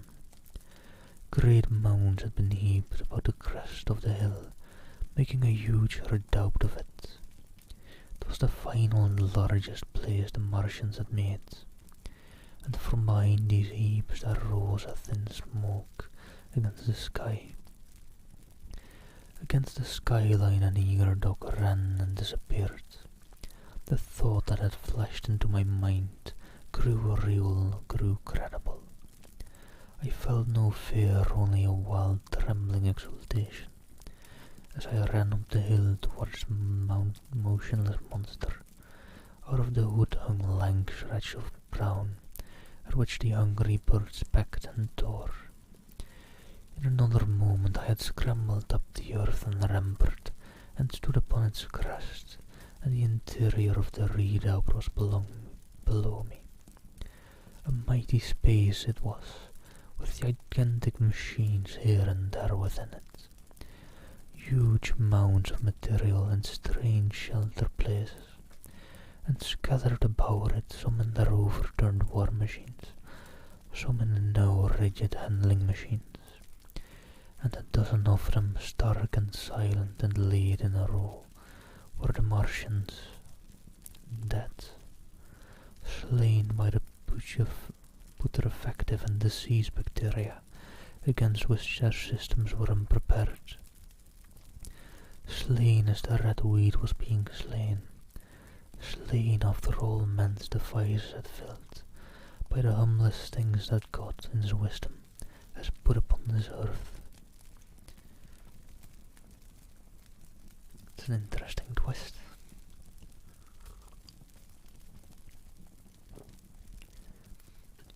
For so it had come about, as indeed I and many men might have foreseen, had not terror and disaster blinded our minds. These germs of disease have taken toll of humanity since the beginning of things, taken toll of our pre-human ancestors since life began here. But by virtue of this natural selection of our kind, we have developed a resisting power. To no germs do we succumb without a struggle, and to many, those that cause putrefaction in that matter, for instance, our living frames are altogether immune. But there are no bacteria in Mars, and directly these invaders arrived, directly they drank and fed, our microscopic allies began to work their overthrow. Already when I watched them, they were irrevocably doomed, dying and rotting even as they went to and fro. It was inevitable, by the toll of 1 billion deaths, man has brought his birthright of the earth, and it is his against all comers. It would still be his were the Martians 10 times as mighty as they are, for neither do men live nor they die in vain. Alright, Misk, enjoy the audiobook, still the one by Terry Pratchett. And thank you for the compliments. Hope you have a great rest of your weekend. And may you have a great start of your week come tomorrow.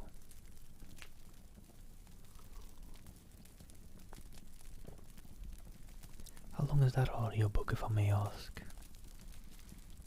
I'm always kind of interested in how long they are, now that I'm also reading books lately.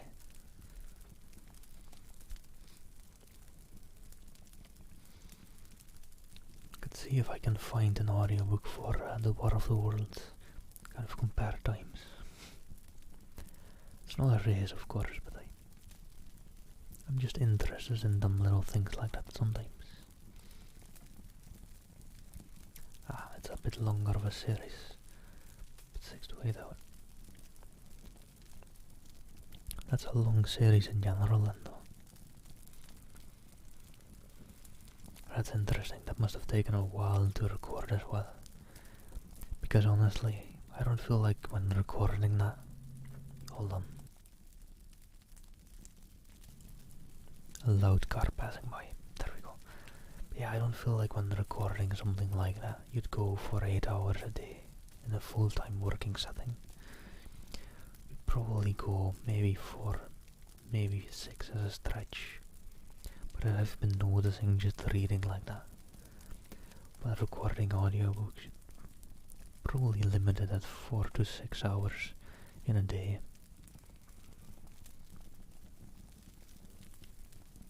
Alright. That sounds interesting, Misk. I may give it a look off stream sometime. It's not in the public domain for any time soon, so...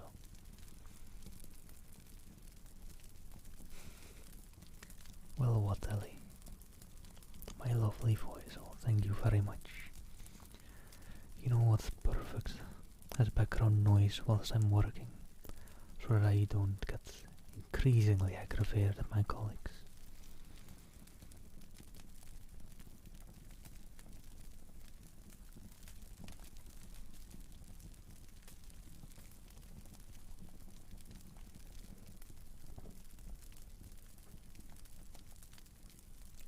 No, your voice, Ellie. I don't usually stream when I'm working, so I can't really watch my stream when I'm working. Wait.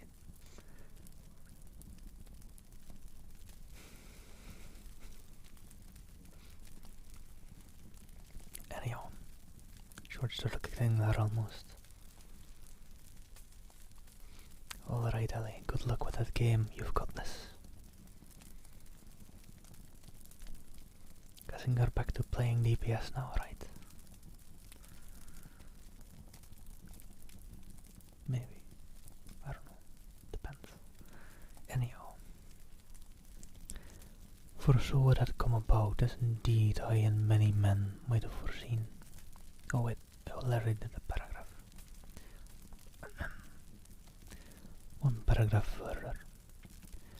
Here and there they were scattered, nearly 50 altogether, in that great gulf they had made, overtaken by a death that must have seemed to them as incomprehensible as any death could be.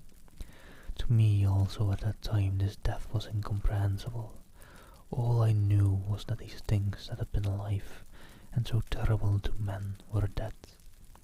For a moment I believed that the destruction of Sennacherib had been repeated, that God had repented, that the angel of death had slain them in the night. I mean, this is very interesting. All the Martians having died of just some simple disease and bacteria.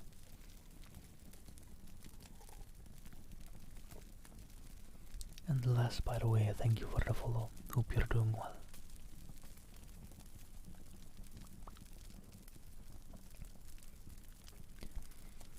And I wonder, since I did read somewhere online, was searching a bit about the War of the Worlds, I did saw someone ask how the Martians died, but I'm guessing that person probably was asking about the movie then.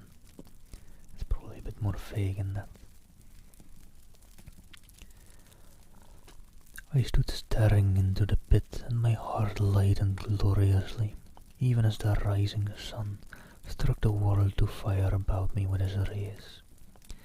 The pit was still in darkness, the mighty engines so great and wonderful in their power, and complexity so unearthly in their tortuous forms, rose weird and vague and strange out of the shadows towards light. A multitude of dogs I could hear fall over the bodies that lay darkly in the depth of the pit. Far below me, across the pit on its farther lip, flat and fast and strange, lay the great flying machine with which they had been experimenting upon our denser atmosphere when decay and death arrested them. Death had come not a day too soon. At the sound of a cawing overhead, I looked up at the huge fighting machine that would fight no more forever, at the tethered wretch of flesh that dripped down upon the overturned seats on the summit of Primrose Hill. I turned and looked down the slope of the hill to where, enhaloed now in birds, stood those other two Martians that I had seen overnight, just as death had overtaken them. The one had died even as it had been crying to its companions. Perhaps it was the last to die, and its void had gone on perpetually until the force of its machinery was exhausted. They glittered now, harmless tripod towers of shining metal, in the brightness of the rising sun. All about the pit, and saved as by a miracle from everlasting destruction, stretched the great mother of cities. Those who have only seen London filled in her sombre robes of smoke can scarcely imagine the naked clearness and beauty of the silent wilderness of houses. Eastward over the blackened ruins of the Albert Terrace and the splintered spire of the church, the sun blazed dazzling in the clear sky, and here and there some facet in the great wilderness of roofs caught the light and glittered with a white intensity. Northward were Kilburn and Hampstead, blue and crowded with houses. Westward the great city was dimmed, and southward beyond the Martians, the green waves of Regent's Park, the Langham Hotel, the dome of the Albert Hall, the Imperial Institute, and the giant mansions of Brompton Road came out clear and little in the sunshine.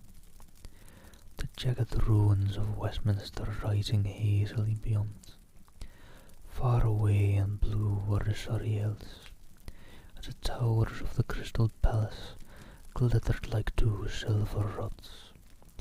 The dome of St. Paul's was dark against the sunrise and injured, I saw for the first time, by a huge gaping cavity on its western side.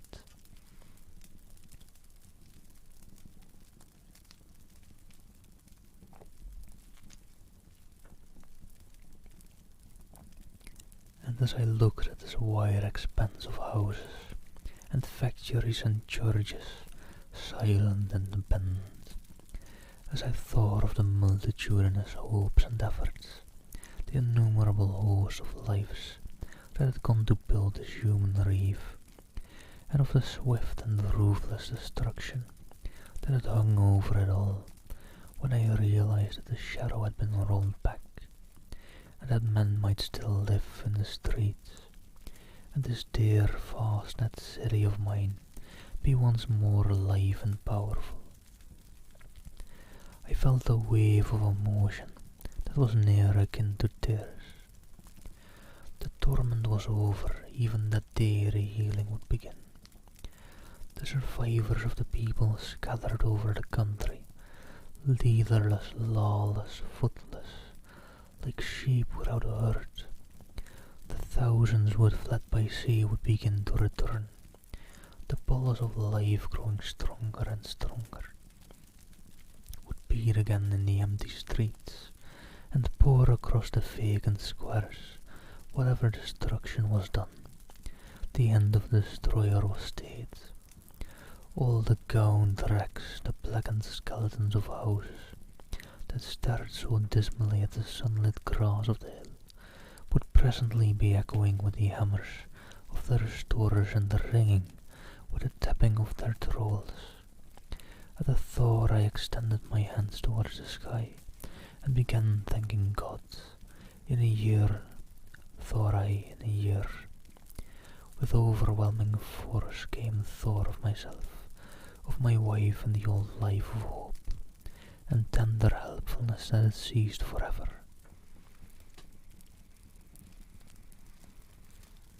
Alright, really getting on to the wrapping up chapters now, I think. There's this one chapter, chapter 9, Wreckage, and then after this there's just the epilogue, I think, if I remember correctly.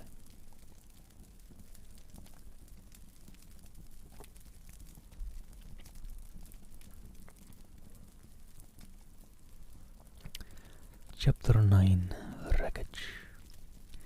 And now comes the strangest thing in my story, yet perhaps it is not altogether strange.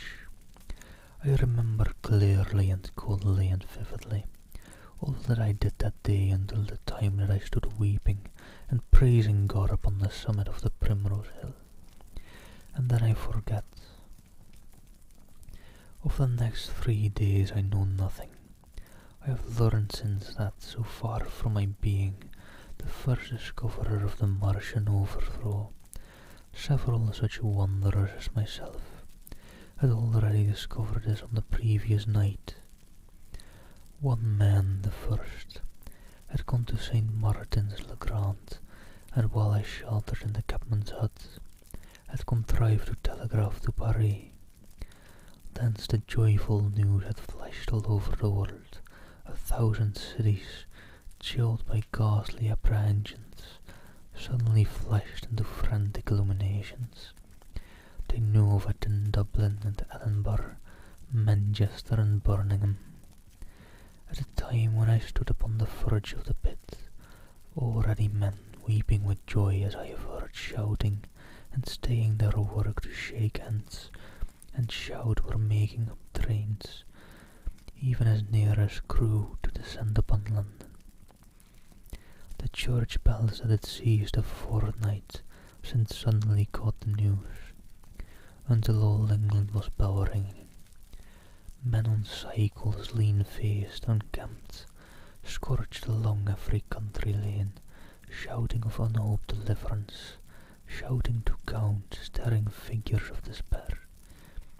And for the food, across the Channel, across the Irish Sea, across the Atlantic, cornbread and meat were tearing to our relief. All the shipping in the world seemed going Londonward in those days, but of all this I have no memory. I drifted, a demented man. I found myself in a house of kindly people, who had found me on the 3rd day wandering, weeping and raving through the streets of St. John's Wood. They have told me since that I was singing some insane doggerel about the last man left alive, hurrah, the last man left alive. Troubled as they were with their own affairs, these people whose name, much as I would like to express my gratitude to them, I may not even give here, nevertheless cumbered themselves with me, sheltered me and protected me from myself. Apparently they had learned something of my story from me during the days of my lapse.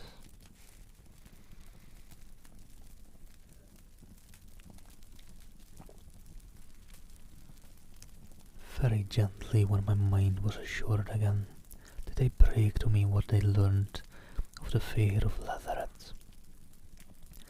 2 days after I was imprisoned, it had been destroyed, with every soul in it, by a Martian.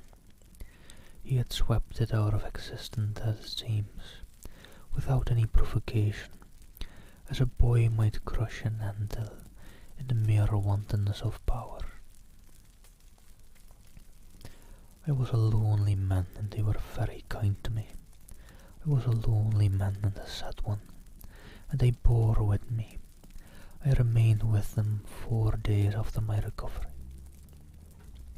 All that time I felt a growing craving to look once more on whatever remained of the little life that seemed so happy and bright in my past. It was a mere hopeless desire to feast upon my misery. They dissuaded me. They did all they could to divert me from this morbidity. But at last I could resist the impulse no longer, and promising faithfully to return to them, and parting, as I will confess, from these 4-day friends with tears, I went out again into the streets that had lately been so dark and strange and empty.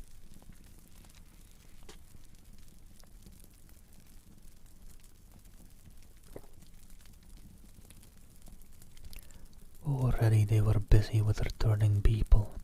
In places even there were shops open, and I saw a drinking fountain running water. I remember how mockingly bright the day seemed as I went back on my melancholy pilgrimage to the little house at Woking.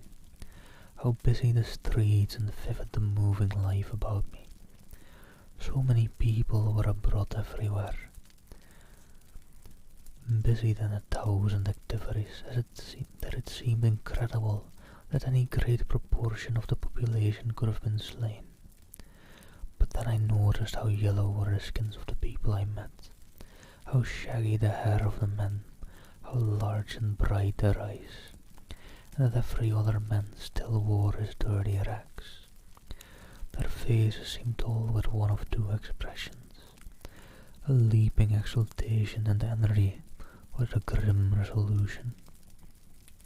Save for the expression of the faces, London seemed a city of tramps. The vestries were indiscriminately distributing bread sent us by the French government. The ribs of the few horses showed dismally. Haggard special constables with white badges stood at the corners of every street. I saw little of the mischief wrought by the Martians until I reached Wellington Street, and there I saw the red wheat clambering over the buttresses of Waterloo Bridge. At the corner of the bridge, too, I saw one of the common contrasts of that grotesque time, a sheet of paper flaunting against a thicket of the red wheat, transfixed by a stick that kept it in place. It was the placard of the first newspaper to resume publication, the Daily Mail.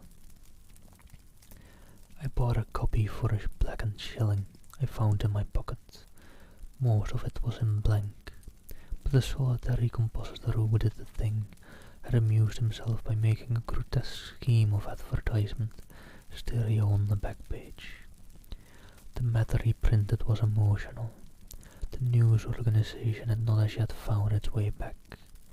I learned nothing fresh except that already, in 1 week, the examination of the Martian mechanisms had yielded astonishing results. Among other things, the article assured me, what I did not believe at the time, that the secret of flying was discovered. At Waterloo I found the 3 trains that were taking people to their homes. The first rush was already over. There were few people in the train, and I was in no mood for casual conversation. I got a compartment to myself, and sat with folded arms looking greyly at the sunlit devastation that flowed past the windows. And just outside the terminus, the train jolted over temporary rails, and on either side of the railway the houses were blackened ruins. To Clapham Junction the face of London was grimy with powder of the black smoke. In spite of 2 days of thunderstorms and rain, at Clapham Junction the line had been wrecked again.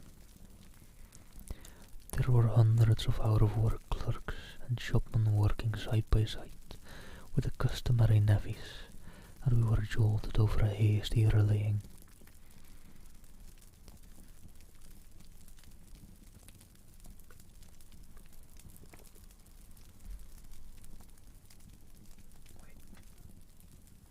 FickX20, thank you for the follow, by the way. Sorry I missed that a bit back.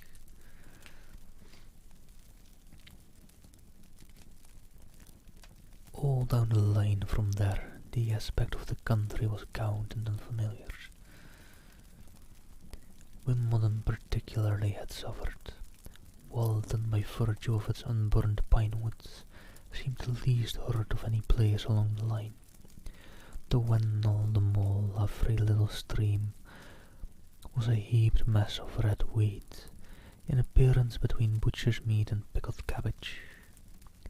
The Surrey pine woods were too dry, however, for the festoons of the red climber.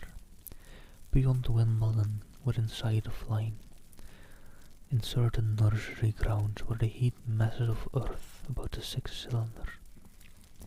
A number of people were standing about it, and some sappers were busy in the midst of it. Over it floundered a Union Jack, flapping cheerfully in the morning breeze. The nursery grounds were everywhere, crimson with the weed, a wide expanse of livid colour cut with purple shadows, and very painful to the eye. One's gaze went with infinite relief from the scorched greys and sullen reds of the foreground to the blue-green softness of the eastward hills.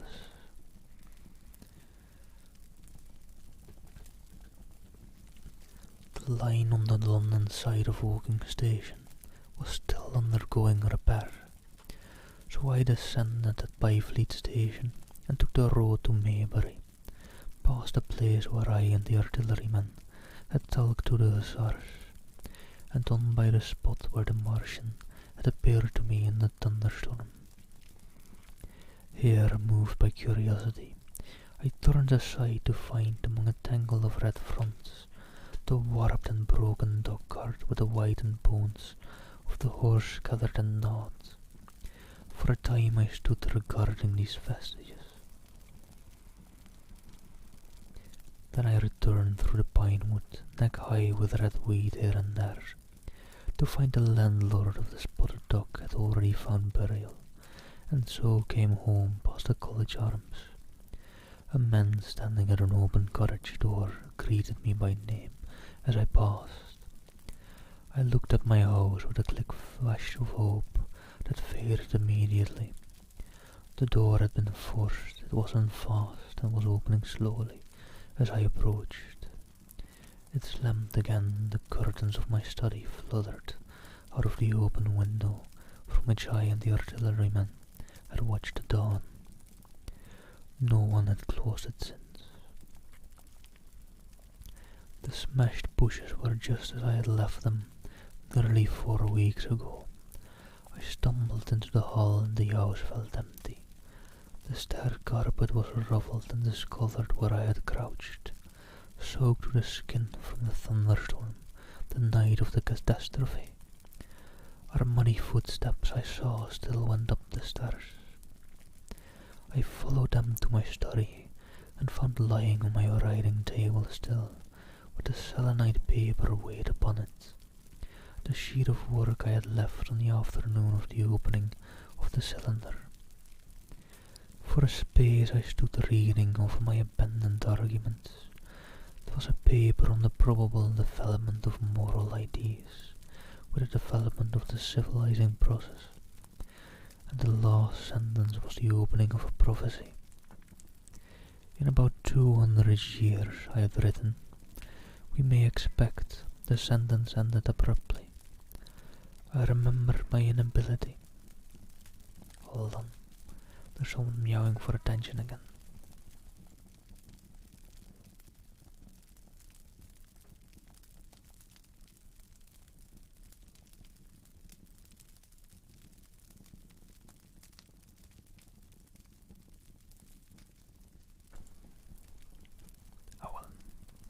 Closed my door and she's quieted down after I called her name. So. Sorry about that. last sentence of my civilizing process I had written in about 200 years we may expect. The sentence ended abruptly. I remembered my inability to fix my mind that morning. Scarcely a month gone by, and how I had broken off to get my daily chronicle from the newsboy. I remembered how I went down to the garden gate as he came along. Alright, hold on. She's now nearer to my door, I think.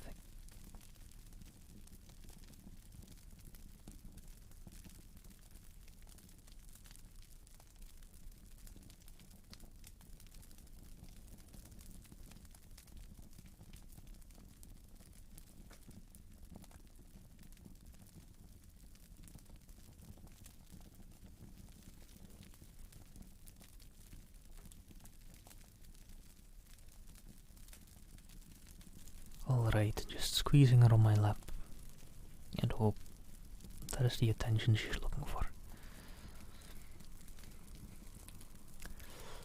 Alright.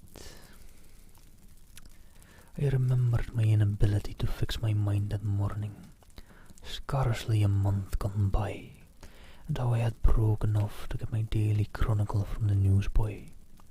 I had remembered how I went down to the garden gate as he came along, and how I had listened to his old story of men from Mars. I came down and went into the dining room. There were the mutton and the bread, both far gone now in decay, and the beer bottle overturned, just as I and the artilleryman had left them. My home was desolate. I perceived the folly of the faint hope I had cherished so long. And then a strange thing occurred. "It is no use," said a voice. "The house is deserted. No one has been here these 10 days. Do not stay here to torment yourself. No one escaped but you." I was startled. I had spoken my thought aloud. I turned and the French window was open behind me. I made a step to it and stood looking out. And there, amazed and afraid, even as I stood amazed and afraid, were my cousin and my wife, white and tearless. She gave a faint cry. "I came," she said. I knew. She put her hand to her throat, swayed. I made a step forward and caught her in my arms.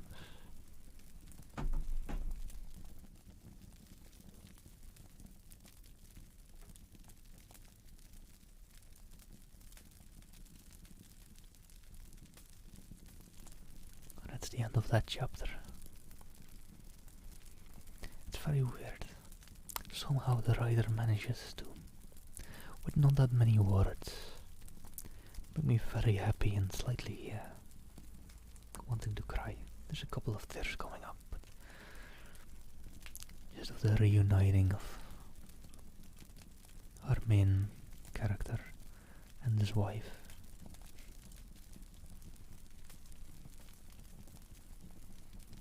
Like, he doesn't use many words to describe the situation and this happening, but it's a beautiful moment anyway. Alright, let me rest my voice for a little bit longer till I jump into the 10th chapter, the epilogue.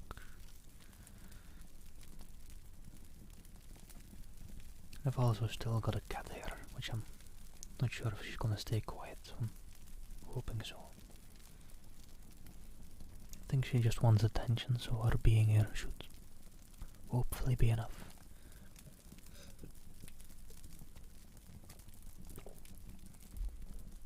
Hello there, milk dear. How was your stream? Hope you're doing well. Thank you so much for that hit. How are you doing? And thank you for the follow, Sigurs. That's a name I haven't seen in a bit. Well, I saw that name yesterday-ish. Depends how you look at it.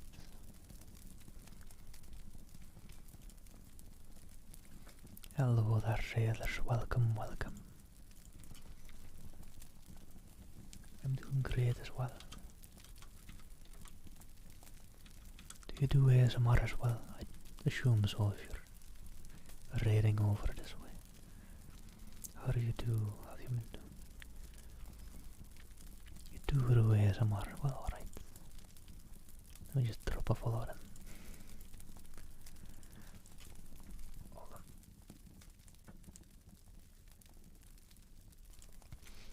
Yeah, Sigurd, haven't seen you around in a bit. But glad to see you here now. Hope you're doing well. And I'm doing good. How are you doing, Militaires? Hope your stream went great. For everyone that was here. Already before the raids. Go give Militaires a follow. Right over there. They do ASMR as well. Hope to be catching a future stream of theirs. Also, let me mute for a sec to pour out some water for that hydration checkpoint.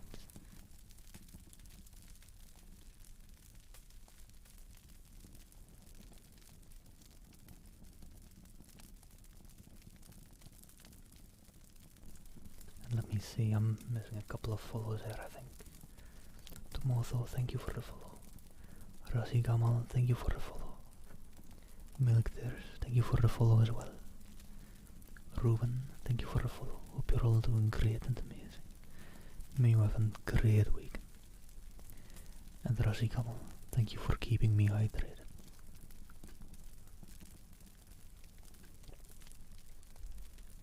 And Sammy Safari, thank you for the follow as well. I just stream other stuff, but mostly ASMR. I'd say I stream other stuff, but right now it'd be a bit of a lie, I suppose.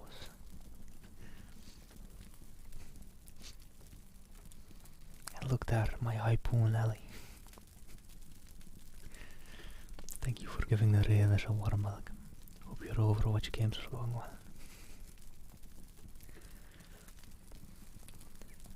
For all the newcomers, I've been reading The War of the Worlds, but the book is coming to a close. I was just about to jump into the epilogue, the last chapter of the books. Let me catch my breath for a little bit again first though.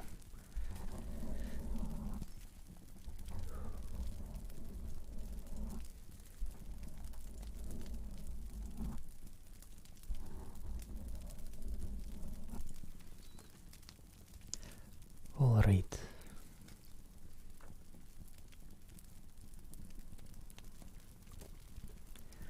Let's jump into chapter 10 of the second book of the War of the Worlds, the epilogue. And for all the new people, whilst reading I'll mainly be responding in between paragraphs. So don't feel ignored, I'll get to you. I cannot but regret, now that I am concluding my story, how little I am able to contribute to the discussion of the many debatable questions which are still unsettled. In one respect I shall certainly provoke criticism. My particular province is speculative philosophy. My knowledge of comparative physiology is confined to a book or two, but it seems to me that Carver's suggestions as to the reason of the rapid death of the Martians is so probable.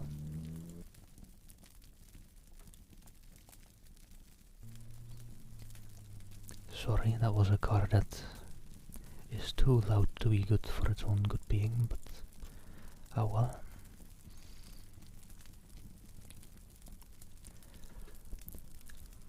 Let me go back a little bit.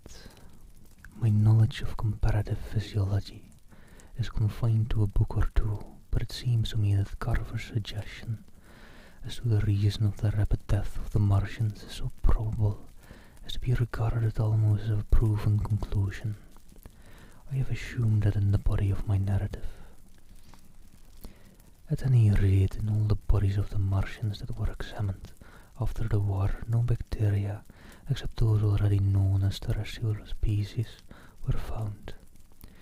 That I did not bury any of their dead, and the reckless slaughter they perpetrated, point also to an entire ignorance of the putrefactive process. but probable as this seems, it is by no means a proven conclusion. Neither is the composition of the black smoke known, which the Martians use with such deadly effect, and the generator of the heat rays remains a puzzle. The terrible disasters at the Yaling and South Kensington laboratories have disinclined analysts for further investigations upon the latter. Spectrum analysis of the black powder points unmistakably to the presence of an unknown element with a brilliant group of 3 lines in the green, and it is possible that it combines with argon to form a compound which acts at once with deadly effect upon some constituent in the blood, but such unproven speculations will scarcely be of interest in the general reader to whom the story is addressed. Thank you, author. None of the brown scum that drifted down the Thames after the destruction of Shepperton was examined at the time, and now none is forthcoming.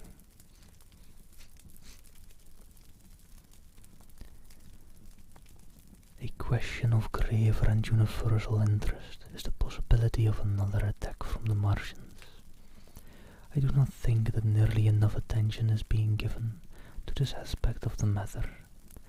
At present the planet Mars is in conjunction, but with every return to opposition, I, for one, anticipate a renewal of their adventure.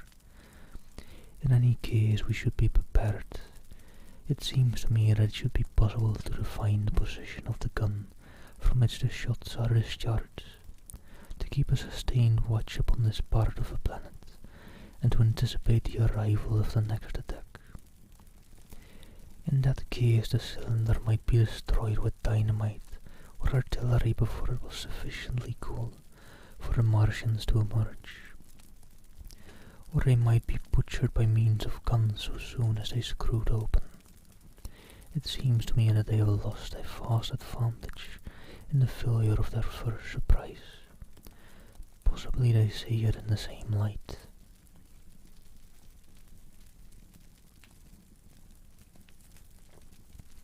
And Mason, thank you for the follow as well.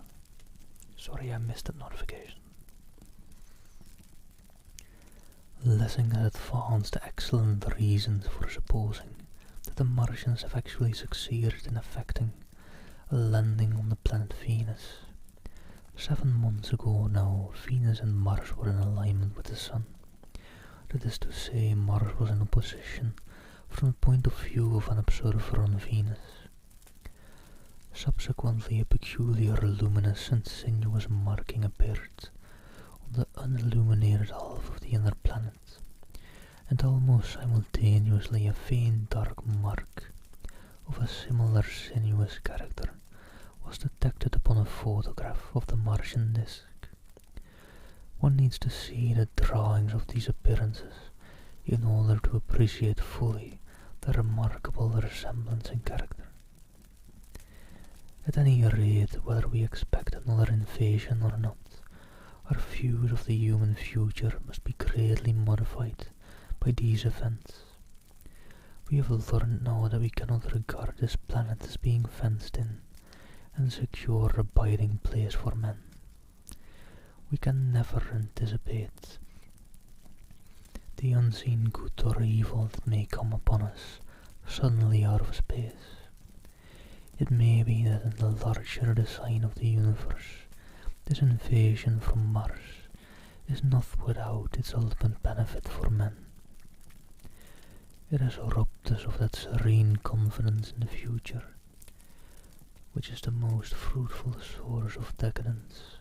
The gifts to human science it has brought are enormous, and it has done much to promote the conceptions of the commonweal of mankind. It may be that across the immensity of space, the Martians have watched the fate of these pioneers of theirs and learned their lesson, and that on the planet Venus they have found a secure settlement.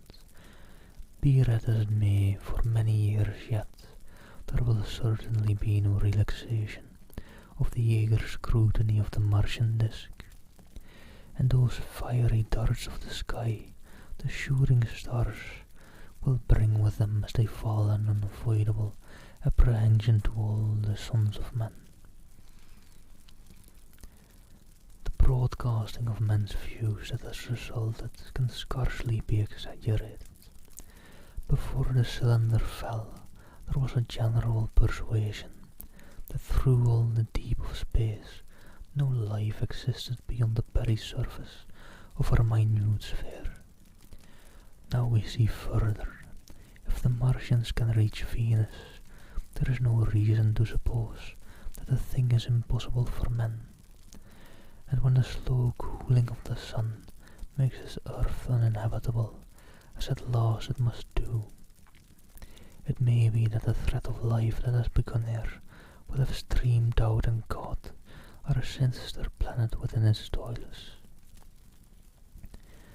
Dim and wonderful is the vision I've conjured up in my mind of life, spreading slowly from this little seedbed of the solar system throughout the inanimate vastness of sidereal space.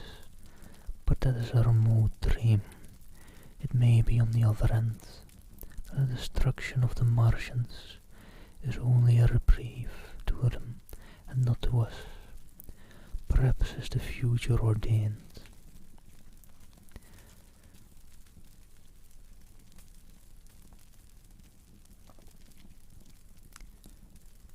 I must confess the stress and danger of the time have left an abiding sense of doubt and insecurity in my mind. I sit in my study writing by lamplight, and suddenly I see again the healing valley below set with writhing flames, and feel the house behind and about me empty and desolate. I go out into the Byfleet road, and vehicles pass me.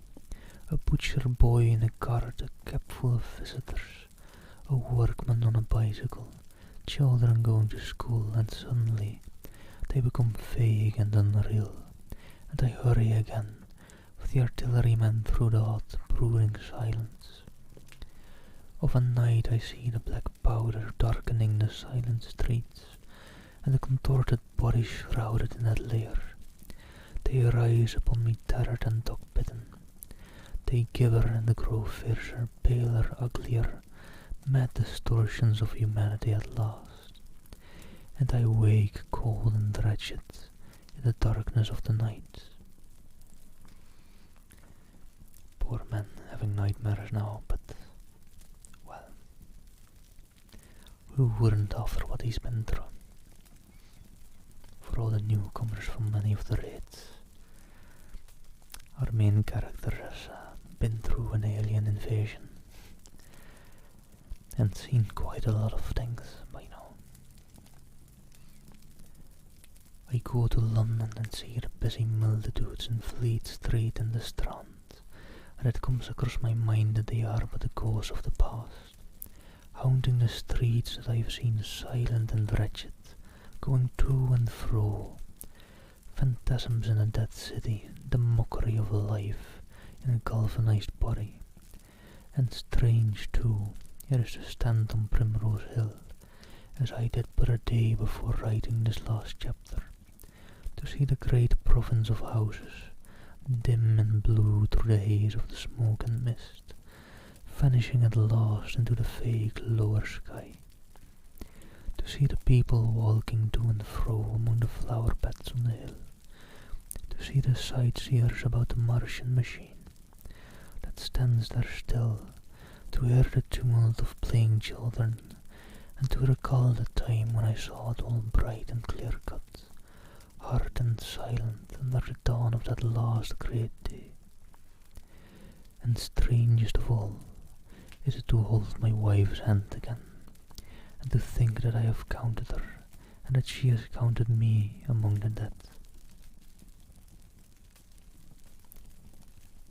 And there we go.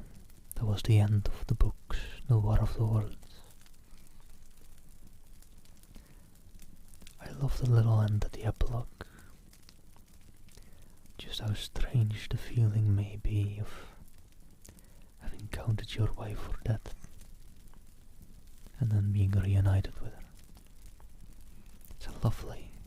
bittersweet ending. But alright, for anyone that came in here that's wondering where you may be able to find this book, it's in the public domain. You can find it here.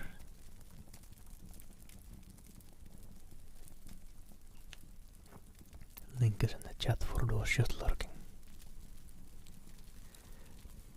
And for anyone and everyone being about, I'm not ending stream just yet, but just doing a little quick thank you to everyone that's here.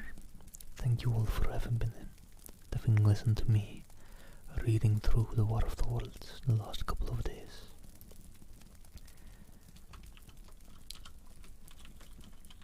And a thank you to Steph or Bethy and Yang for raiding me earlier today. And a big thank you to Lunarelli for coming on by today. And hopefully destroying people in Overwatch by now.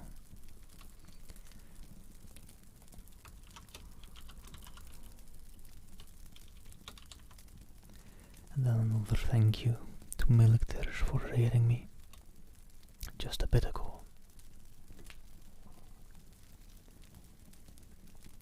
And I missed a follow 2 minutes back, sorry there. Oh, RPG, thank you for the follow, if you're still here.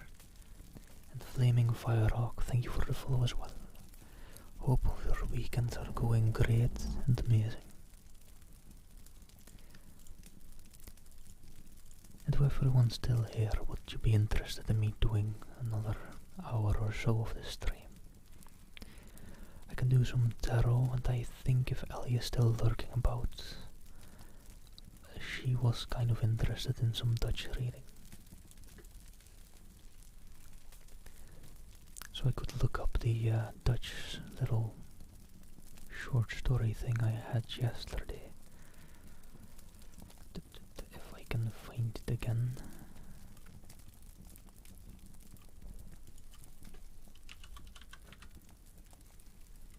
There we go. I got it. Got it. So I could read a short story from that. Let me just pick one out that's not too long though. These are pretty long. That one's pretty short. I could do this one.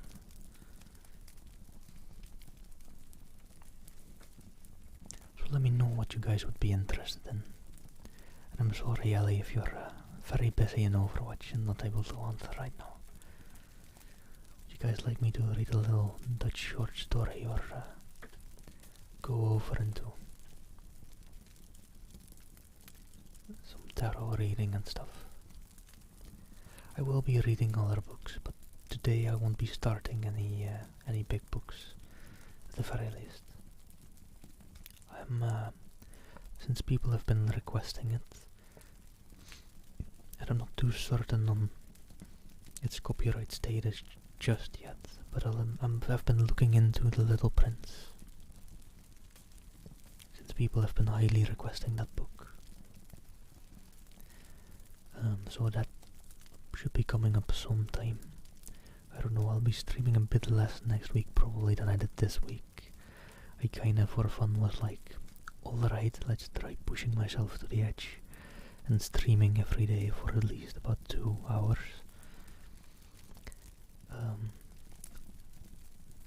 It also has left me very exhausted now by the end of the week though, next to my full-time job.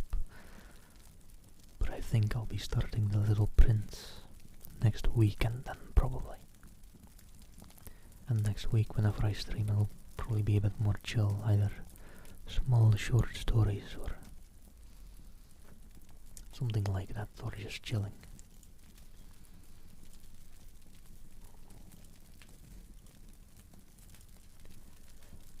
But let me just change my title real quick, since I finished War of the Worlds instead of finishing it. You will get a bit of typing ASMR. I hope it's not too loud and I hope it is enjoyable. It shouldn't be too loud, I've heard it and tested it.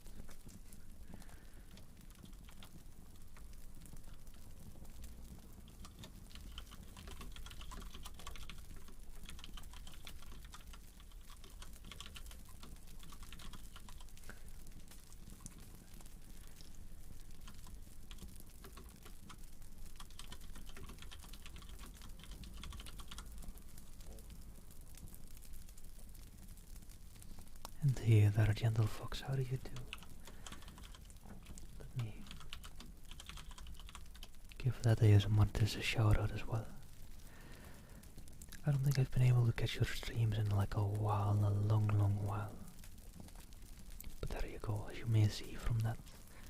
If you enjoy reading ASMR, you might want to give him a follow as well.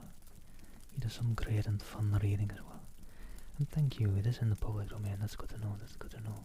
The original artwork just isn't. That's alright, I could technically show what I'm reading on screen. But I've so far not done that. I could throw it up. I'm not sure if people would want or like that. It might be kinda bright since it's just black text on white, right? But yeah, sorry I've not been able to catch many of your streams, Gentle Fox. Hope you've been doing well. I think you've still mainly been live when I've been asleep, so unfortunately, differing schedules and all.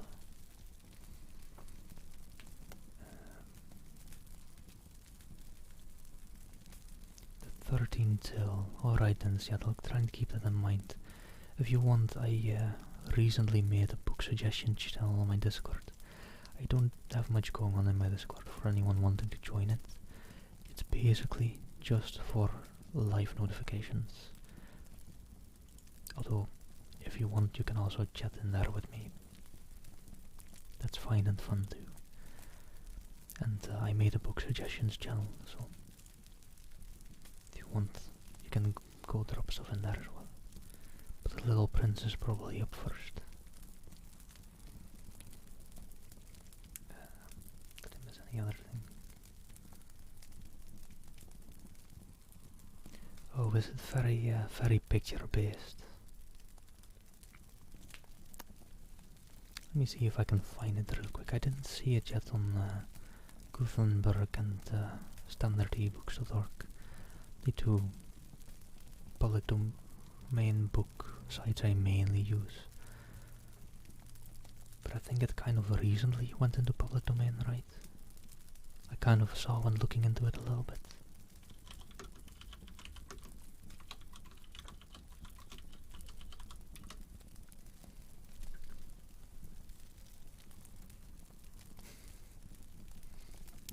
Right, and since it is just for live going notifications mainly, getting my Discord is a two-step process if you're doing it via the command.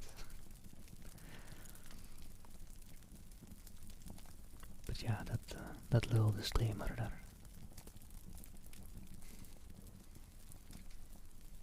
War of the Worlds has been was a very enjoyable book to read. Yeah, I loved it. In a certain chapter, I'm guessing you know the book then, he's trapped in the house with the curate, and the curate goes like insane and makes a bit of a ruckus, and one of the Martians comes, and he did a very great job at writing suspense there. It was a very suspenseful chapter, and it was very well written, I feel. And then, just in the latest or later chapters, I found it. Somehow he didn't use that many words for it, but just a couple of pieces about the main guy being reunited with his wife were just very sweet, even though not described in many words.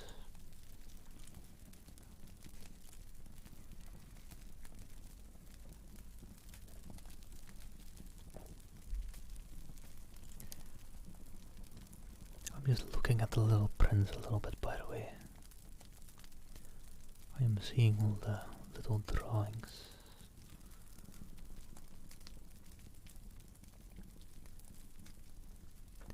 Yeah, and I also see, so that I made a drawing and then a drawing in there, and then just continuing, he looked at it carefully and then he said. So I might have to see about describing the drawings or something like that, but I can do that. Give it a try at least.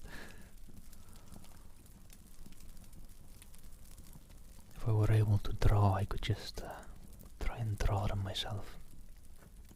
It's not a good idea with me though. My drawing is... No, let's not. But yeah, I hope Ellie is still lurking about. I'll just quickly go into a short Dutch story, since Ellie was interested in hearing a Dutch short story. I need to mentally prepare myself for switching to my other language. Hold on.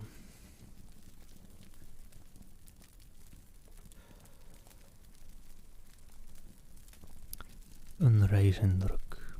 Op de Plaza Santa Maria over de besneeuwde grond kwam langzaam een donkere stoet opzetten. Van beneden uit een lager gedeelte der stad. Voorop lieven 6 jongens gestoken in kerkgewaad. Een rood kleed van een goor rood, bezaaid met kaarsvetvlekken, meegebracht uit vroegere processies, viel hen tot op de knieën en liet de oude broek met afgetrapte randen slordig flodderen boven grove, stevige gevormde rijgschoenen, of lage schoeisel met blauw ombordsel, der afgezakte kousen. Over het rode pak droegen ze een wit met veel blauwsel gewassen koorhemd, dat bijna zonder mouwen met kneukelige plooien neerhing. Dan volgden 4 andere kleine jongens in hun gewone kleding, die een lijkkistje droegen, klein als een poppendoos, wit geverfd met rode en groene bloempjes, geschilderd op het deksel. Aan weerszijden der dragers liepen andere jongens eveneens, in hun dagelijkse kleren, die een waskaars in de verkleumde hand hielden. Dikke gele stukken waskaars, met zwart uitgebluste pitten, en enkele kaarsen waren in het midden gebroken. Alleen waar een blootshoofd zat een koude, paarse, zwarte uitgebluste pitten. En enkele kaarsen waren in het midden gebroken. Allen waren blootshoofds hadden koude, paarse gezichten, met natte, druipende neuzen en rode vlekken op de dikke wandbeenderen. Hey, there, sour. Hope you're enjoying these probably inaudible whispers for you. De voorste der 6 kerkknapen hield met de beide handen een stok van een kruis tegen een buik geklemd, waaraan van boven een kleine zwarte banier bengelde aan een dwarsstok, en van tijd tot tijd schreeuwden ze alle 6 een paar woorden Latijn, met grote, wijd opgesperde monden, waaruit een adem opsteeg als een kringelend wit wolkje van rook. Achter hen volgde een groep mannen, 2 aan 2 voortgaand achter het lijkje, gebogen met de petten in de ogen gedrukt. Kin en mond waren weggestopt in donkere mantels, die met een diepe donkere plooi onder het ovaal van den kop over hun schouder waren omgeslagen. Hun vervolgens laag langs de benen neerhing, met overdwassen plooien, hun het overkomen gevend van de rovers uit een operette. Alright, sour.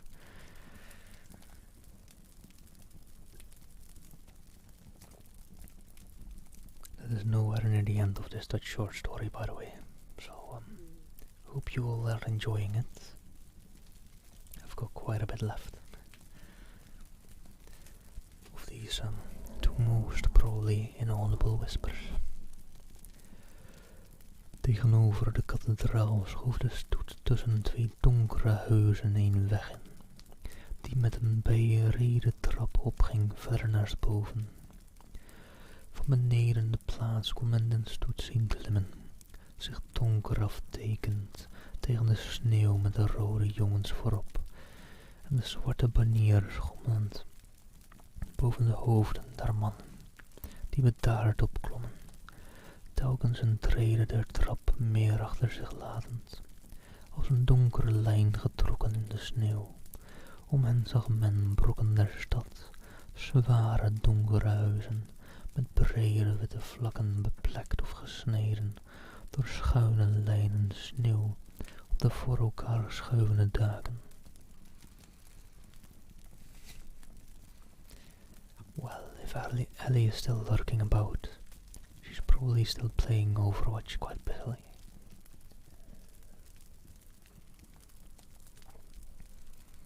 Very angry she can't type right now because she's busy playing and hearing her name over and over.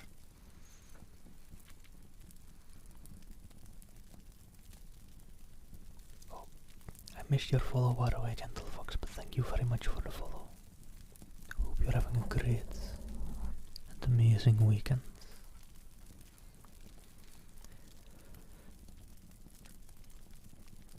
Right, plenty of Dutch still to read. Back to inaudible whispers. Like us, I'm not nocturnal.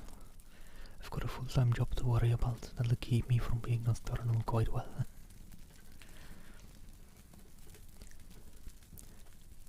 Toen was de begrafenis buiten, geheel in de sneeuw. De lucht was fijn en grijs over den witte weg. Langs een zware wagenspoor met harde bevroren kanten ging de trein voort aaneengesloten, stil en eenvoudig. Van tijd tot tijd kwam het schreeuwen der rode jongens. Dan was alles weer stil en hoorde men alleen het geluid der stappen, zacht kloppend op de sneeuw. Alright, there's still quite a bit in that short story, but I don't know about all the Dutch reading. Let me take a quick bathroom break.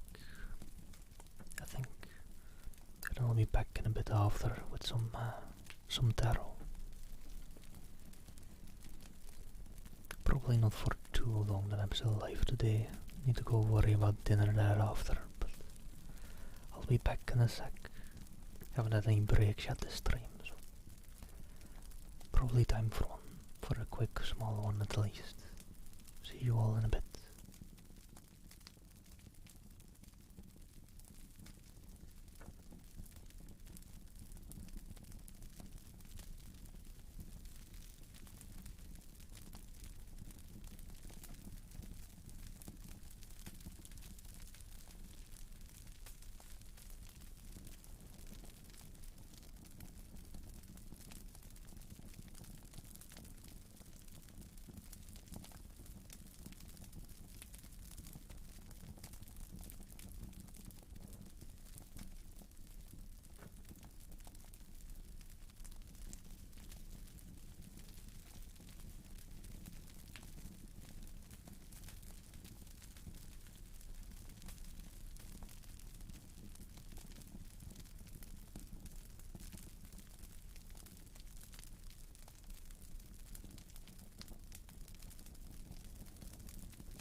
Alright, there we go.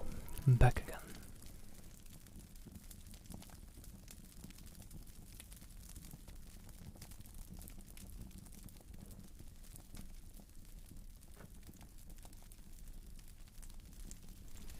And someone here wants attention again as well. It's so it seems.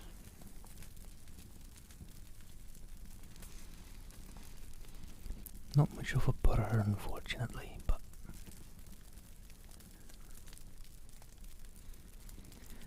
a very loud and audible one when she wants attention.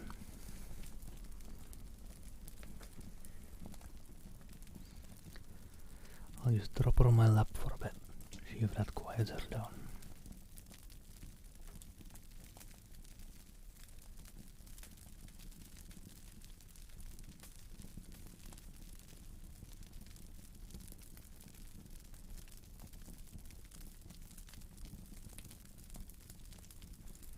And then the question, if any of all you amazing people here would want a free single card tarot reading.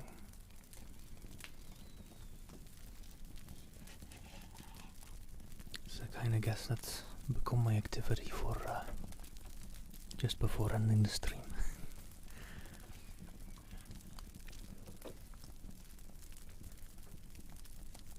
Do I want 1 hour? Well, alright. Just a random card or a certain number from the top or bottom. It's actually a bit harder right now to shuffle. So I can't move my arms as much with this cat there. She's just sitting, not lying down. A 7, alright. From the top or bottom? Which one would you prefer?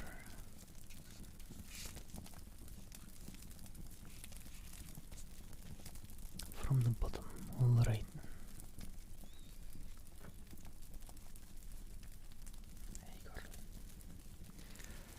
And then we start to count. 1, 2, 3, 4,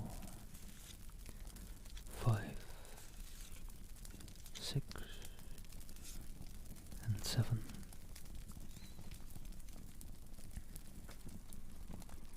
Let me just drink some water first. Hold you in suspense for a little bit longer.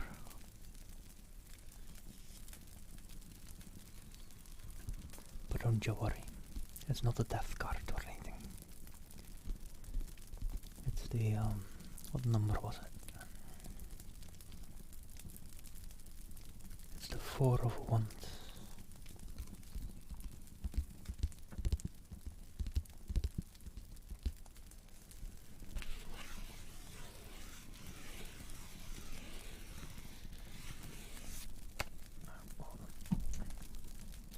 That was my cat jumping down. Sorry. Hope that wasn't too loud. Let me see your room. It's kind of interesting art. Not quite sure yet what to grasp of the art. But let me see what the guidebook tells me of it.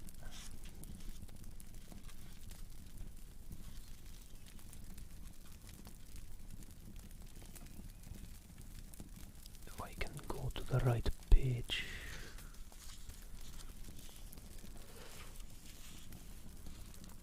The 4 of Wands, completion, celebration. You've done it. The 4 of Wands is a card of completion. Your labours have been steady and strong, and the harvest will be plentiful. In other words, it's time to party. There might be an upcoming event to mark this occasion. A graduation, wedding, or celebration of some kind. So enjoy yourself and those you love. It's an exciting and prosperous time.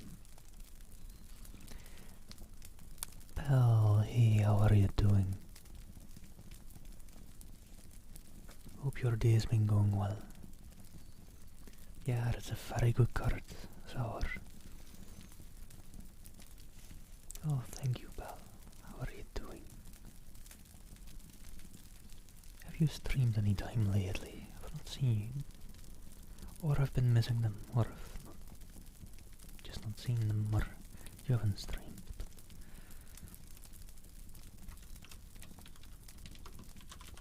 And hey, for all the lurkers out there, go give the amazing Troll Idol Belle a follow as well. you some great ASMR.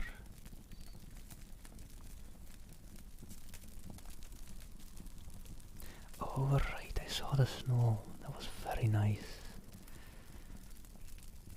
I'd love it we'd get some snow here, but it's looking like it'll just stay a very mild winter. We've had a small little layer of snow, like one day last weekend. That's probably all we'll get, most likely.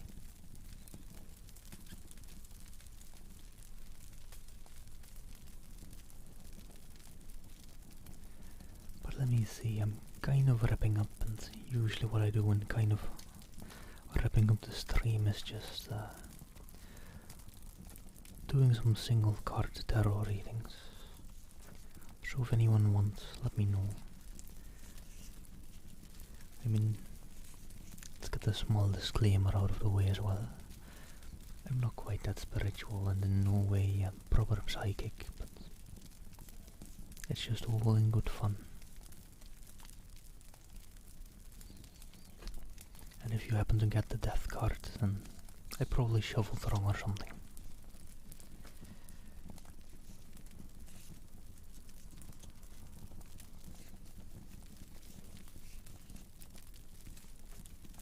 At least that's what I'll imagine.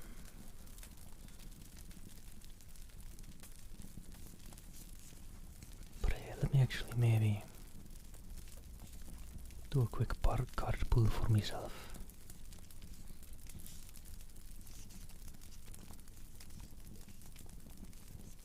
Let everyone know the cards have no bad intention. Probably. Let me see real quick.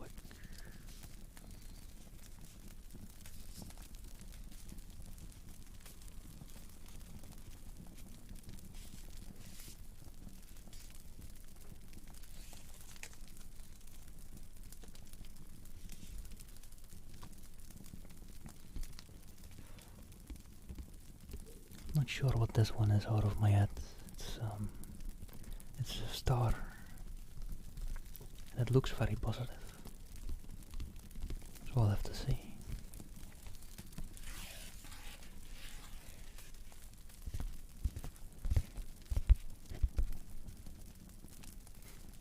It's a beautiful rainbow star here.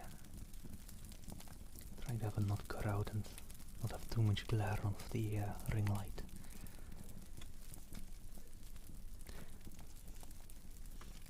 Yeah, I've said this before, but I love the art on these. Also, Ellie, did you happen to catch the little bit of Dutch reading I did, or? And what did you think of it?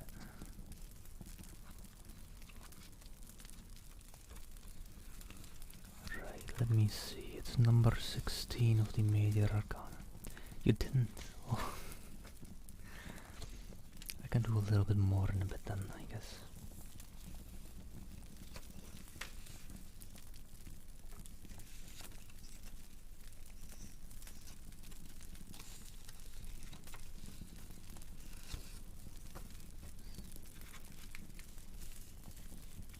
Alright, the star, hope, peace of mind.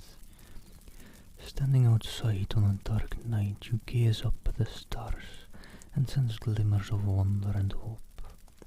Even though you can't find concrete answers to life's many questions up there in the sky, you can't help but feel comforted and renewed. Such is the energy of the star cards. It is not about actions or situations.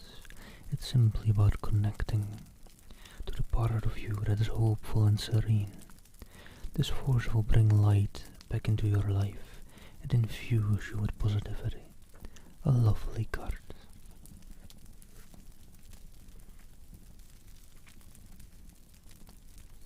Alright though, let me just for Ellie return a little bit to that Dutch short story.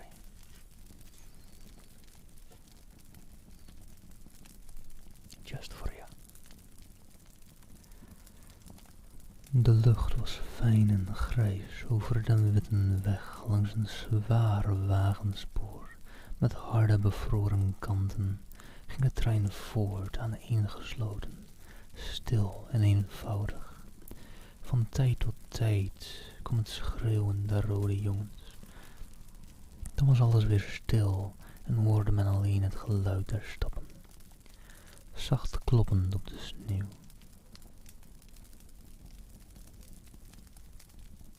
Yeah, you've probably seen like Chewy or likes.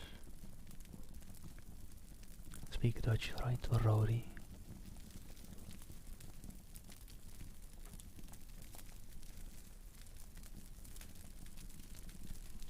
Yeah, I think no sleep gang is kinda just use hour. You should get some sleep too, though.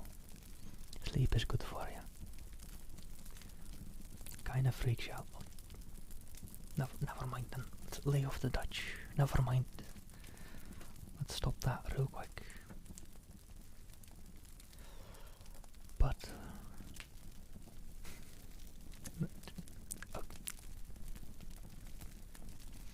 okay. But yeah, it's pretty close to English, I feel. You're quite right on that one. At least a lot of the sounds and tones in it do have quite some similarities, I feel. Om hen lag de ruimte in een blanke rust. De bomen langs hen kwamen spichtig uit een witte grond. Hun dunne stammen waren in de lengte bestreept met een laag sneeuw, die zich met dikke ringen heen boog om de ronding der schors, daartegen aangezweept door de wind, aanwijzend de richting der sneeuwvlaag.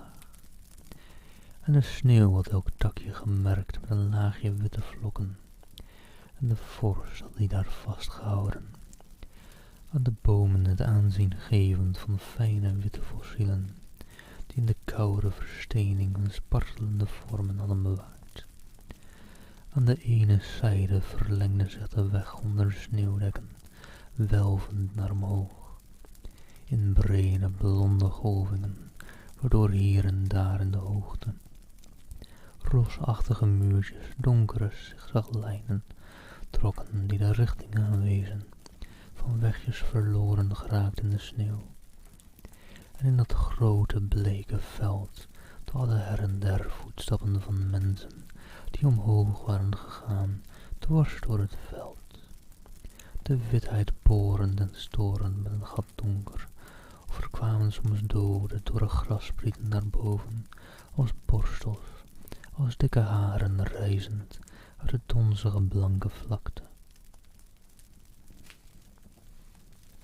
Yeah, I don't know, a lot of people do like inaudible whispers, so maybe just inaudible or languages you don't understand can be quite relaxing as well.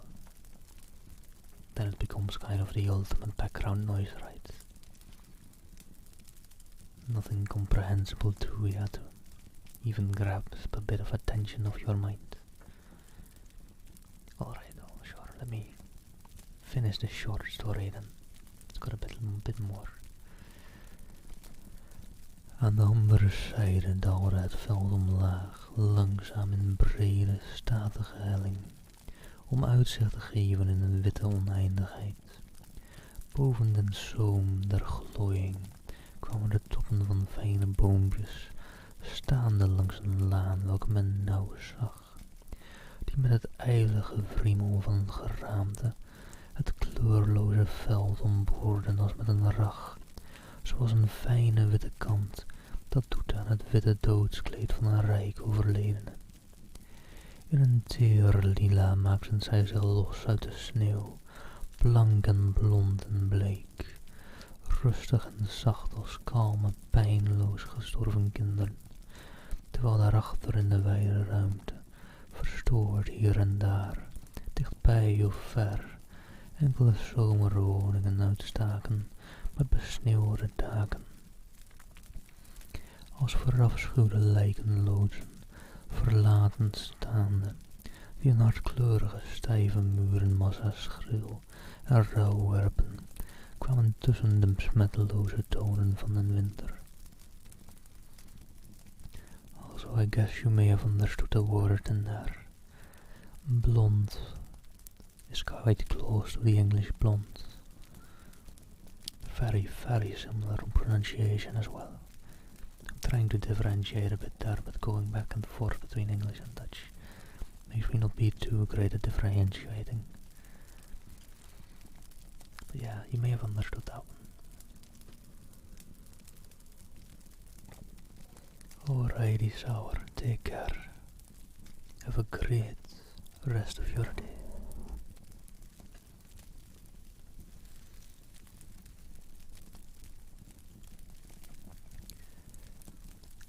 Let me just return to a bit more Dutch then. Naar voren in de richting van een steeds voorttrokkende stoet, boven de grens der wijdweg blauwende vlakte, glimmerde van onder de heffengrijze lucht een dof gele waterige streep licht, die tussen de bomen doorspatelen kwam, de takken naar het einde samen, en ineenlopen deed een krachtig gamma van grijs en blauw tot purper. Maar toen de begrafenis gekomen was, een grote met muren omheinde ruimte, even bescheiden den weg, verbrokkelde de order. Een trap kwam in het midden van een geel gepleisterde muur, leidend naar een kolonnade. En de stoet klom op als een bende die haast heeft, boven de hoofden der doorheendringende mannen en jongens, zag men door de zuilen heen een andere trap, hoger dan de eerste die op haar beurt leidde, naar een plat waar een kapel rees. Een hardgeel gebouw met namaak van Romaanse bogen, onder een groot rond stralenraam, en met versierselen van dezelfde soort. Onder de bogen wandelde een in het zwart geklede priester, die zonder opzien las in een gebedenboek. Het boek voer zich uit, de armen scherp in het gewricht gebogen, tegen het lichaam aangedrukt. Hij kwam en ging, herhaaldelijk en herhaaldelijk. Het zwarte vaandel was tegen den wand gezet. 4 der rode jongens hadden het kistje tussen zich genomen, en een der mannen een krans van gemaakte bloemen van een tafeltje bij de ingang, en dien betaald, het geld uit zijn vestjeszak nemend. Toen waren alleen een hoek omgedraaid, langs een muur geschoven, gaande langs ondergesneeuwde perken die in hun midden kruisen geprikt hielden. Zwarte van ijzer geslagen kruisen met vergulde punten en stralen. We'll write one more paragraph in a bit.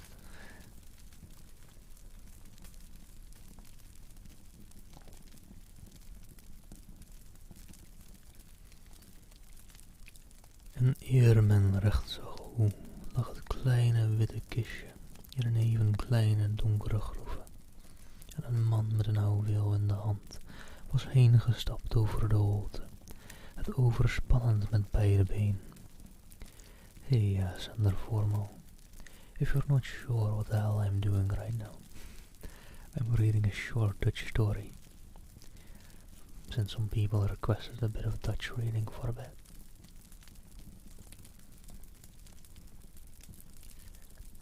Hij gaf een hak in de grond, vervolgens den stil van het werktuig aan den man die den krans betaald had. Het stuk aarde viel op het kistje met een zacht week geluid. Onder het geruis dat in hun mantels gehulde mannen maakten, die al op en neer drentelend op den grond stampten met hun schoenen. Toen zeiden velen van hen tegelijk: Vaya, vaya. De koorzangers waren al weggegaan, den krans medenemend, en in een oogwenk was het kerkhof ledig, eenzaam in den pronk van zijn vele sierlijke momentjes met Latijnse opschriften, prijkend tussen dennenboompjes, belast en bevlekt met dikke brokken sneeuw. Maar de graaf rakte voort, stukken molmelige aarde, sneeuw en wortels werpend in het kuiltje. En onder zijn hakken werd de grond zwart rondom hem, Zwart als het kleed van den in de hoogte prevelende priester, en het grafje vol, donker gemerkt in de sneeuw die overal lag, bleek hard, koud en dood. Alright, that was the Dutch short story, or the little tale. Een reisindruk. I'm trying to translate that to English, but a travel impression? Something like that. I'm not too sure. It's this book of little Dutch short stories that I've got is it's a bit cryptic. It's a bit, it's not really a rhyme, but it's like poetry in a way, I'm pretty sure.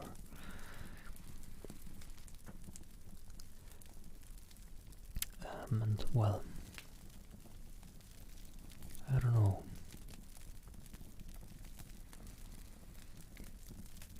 I think it's about someone being out traveling, and that's probably why it's called a travel impression. And then stumbling upon a cathedral where he sees a funeral happening.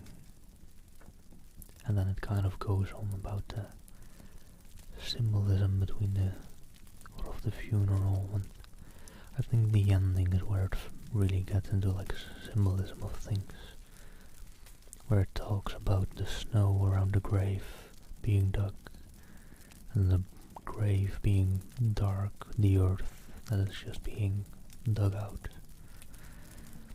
and the contrast between those. So I don't know, I'm not great at symbolism, so it's kind of hard for me to decipher, but I think it's somewhere along those lines. But having finished The War of the Worlds, it was a beautiful book. And having done some of that Dutch reading, let me go check my follower list who always live in the ASMR category real quick. And then I'll probably be raiding you all on over somewhere in a bit.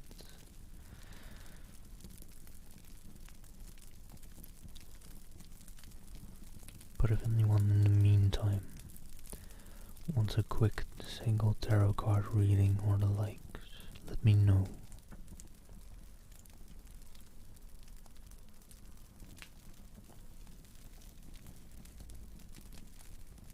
I don't know if there's any raid recommendations, by the way.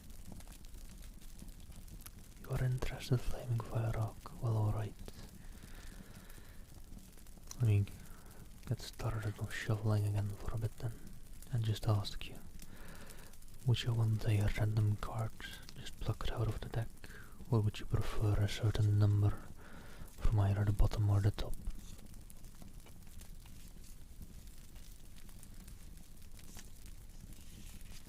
I'm not really doing the single card readings in a proper way, but this is kind of the way I'm doing it, just having a bit of fun with it. Let's pick a number. Alright, just let me know what number you'd want.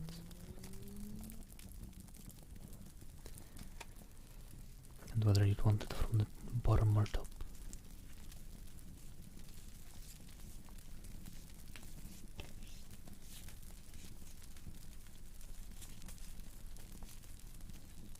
There's about 78 cards, I think, so out of my head. But counting out a lot may take a bit. I don't know how big of a number you're thinking.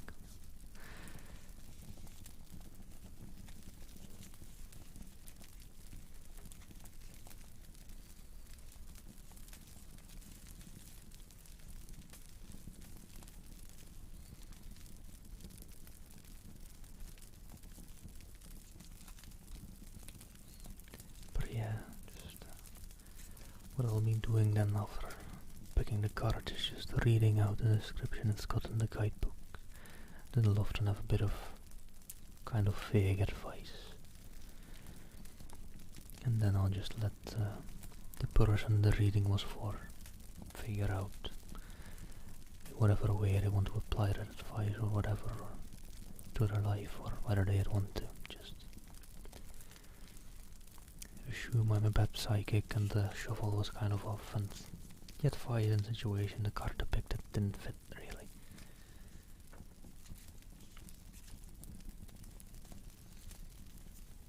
Cut about a third of the top, then pick the 20th card. Alright, sure I can do that. 20 is a bit of a count, but alright. 1, 2, 3, 4, 5, 6, 7, 8, 9, 10, 11, 12, 13, 14, 15, 16, 17, 18, 19, and 20.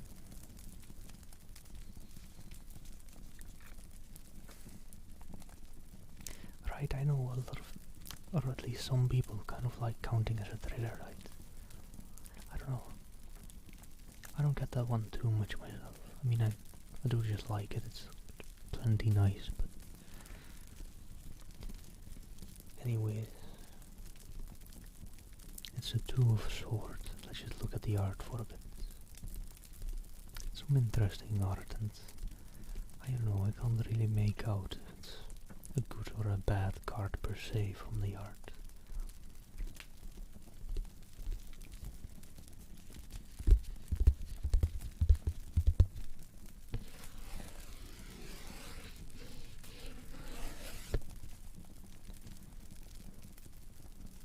But let me look up what the book says about the Two of Swords.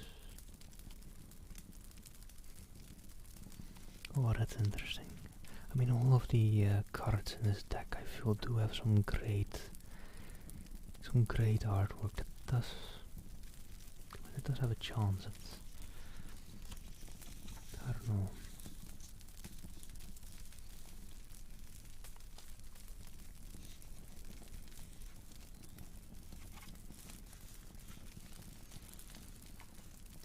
Alright. It's not per se a good card as I'm seeing from this, but let me just read it, and then we can see. The Two of Swords, blocked vision, stalemate. The Two of Swords depicts two opposing forces that have reached a stalemate. You cannot progress forward with either a relationship or a life decision. There's an answer that's being blocked, maybe by choice. Many times this card will indicate you do not wish to face the truth the light will reveal.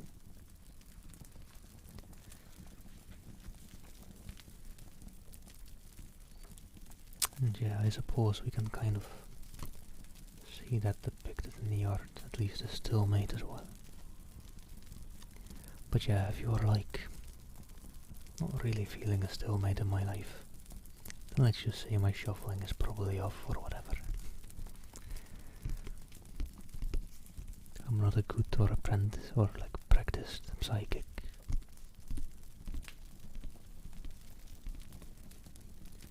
It kind of does say that you're at an impasse or a stalemate right now because you don't wish to make a choice or likes. And I think it didn't outright say it, but the advice it probably gives with that is make a choice. Or well, I think it kind of did want to push you towards it.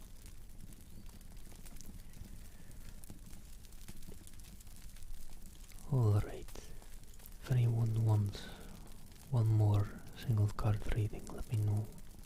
If not, I'll get ready to set up the raid.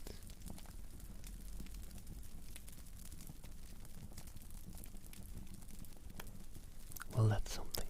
maybe the arcana or the cards are telling you to go sleep and worry about that other stuff once you wake up again, with the refreshed energy from your sleep and all the likes.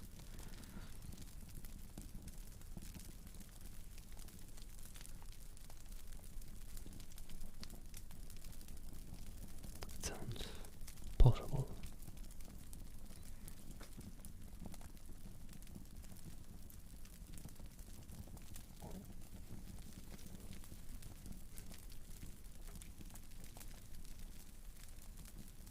Alright, Iron Man, I'll refund that one later, since I'm just doing them for free right now.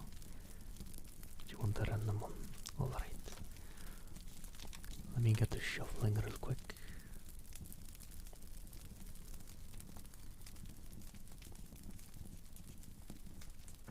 Oh, it's alright, Flaming. Right now I'm just kind of doing them for free whilst I'm kind of ending the stream in a bit. Oh, no worries, Iron Man. Let me just give him a bit of a shuffle. So I'll be refunding that one for Iron Man as well in a bit. The redeemable is kind of, I mean, I set it up, but when I'm reading a book, I'll probably wait till either the end of a chapter or another bit of a resting point in what I'm reading before doing it as well. But when I'm reading a book, it is a bit for in between then I won't be offering free ones.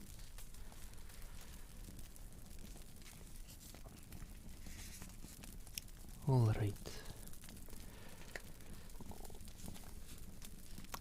See, the nice thing about this is I am getting better at card handling, I feel.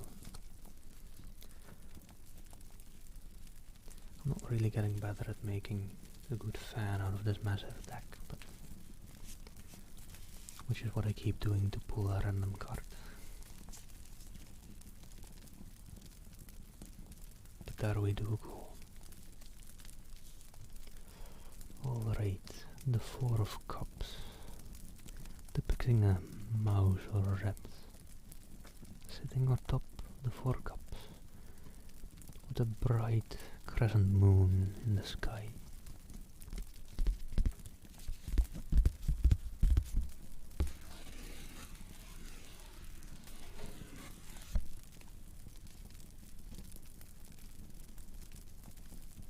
Let me just see what the guidebook has to say about that one.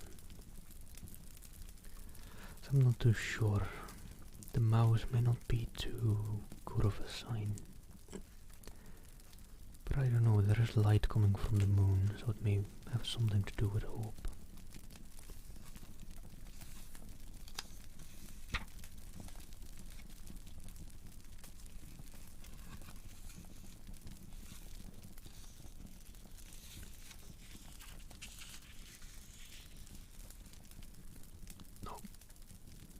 Terribly sorry, Iron Man. This may have just been a bad shuffle, just saying. The Four of Cups, greed, discontent. An outsider would look upon your life and see supportive relationships, pleasures, and even a bit of luxury. But you don't see it that way.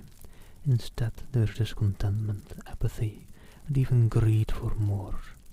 The Four of Cups warns not to take your situation for granted, or the people who supported you along the way. Look around you. What are you truly longing for? Name it.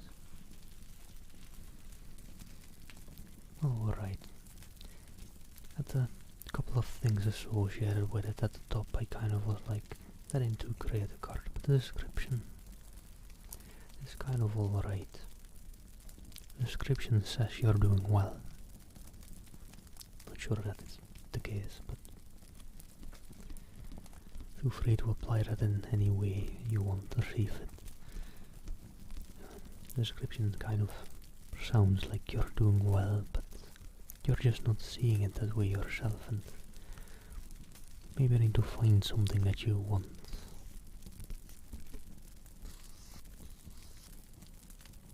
It's not the best, but I don't feel like it's quite that bad either.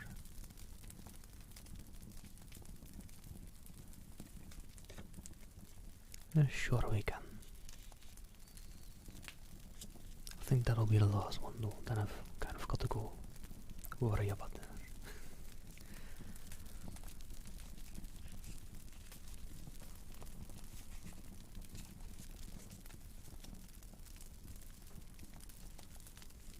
After a quick and horribly techniqued shuffle. Alright, 5th from the bottom. There's 1, there's 2, there's 3, there's 4, and there's 5.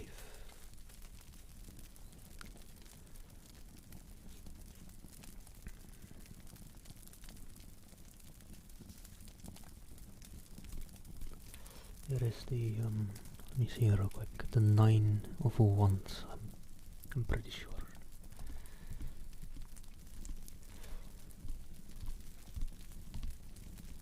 I don't know, I'm again kind of seeing like a possible ray of hope maybe. A staircase to the moon, right? To a bright and positive moon. Yeah, the 9 of wands. I'm pretty sure it's wands at least. The wands are usually the branches. And although the staircase looks a bit dangerous or not the greatest staircase of all,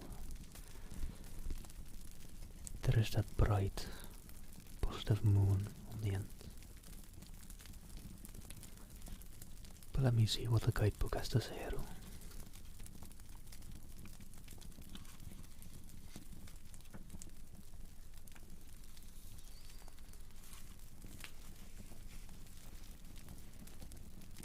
The 9 of wands, strength, stamina, confidence. As 9s usually imply, your journey is near completion, but on this final stretch you find yourself growing weary. Doubt and fear are running through your mind. The 9 of wands asks you to rally your confidence and realize how far you've come. Lift your eyes and take a few more steps. Soon all your hard work will start to pay off. About as I thought from the art. That's actually a good interpretation for once.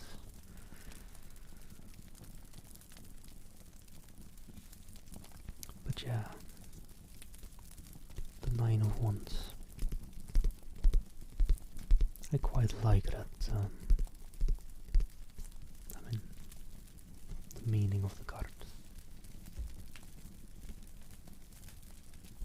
Yeah, exactly. I mean, I feel like that's something a lot of people could use to hear every now and then. It's a very nice description.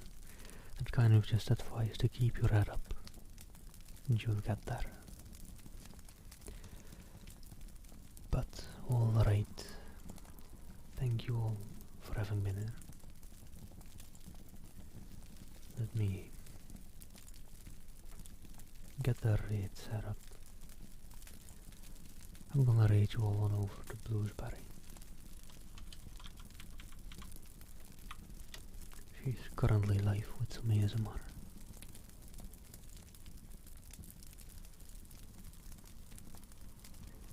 Let me just do some quick closing words.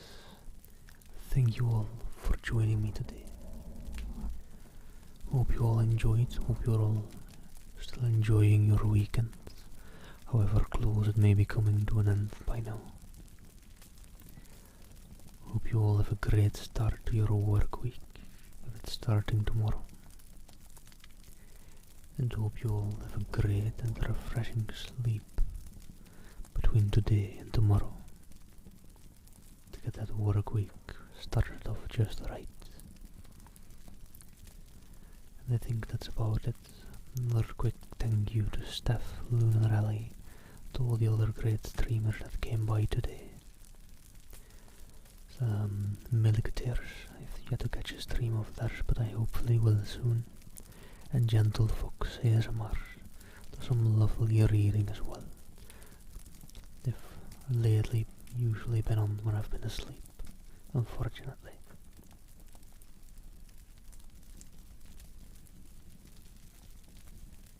Oh, if you mean the refund, I haven't done that yet. Here, hold on. There you go, Aaron. And Renew, thank you for the follow. See you all later. Take care.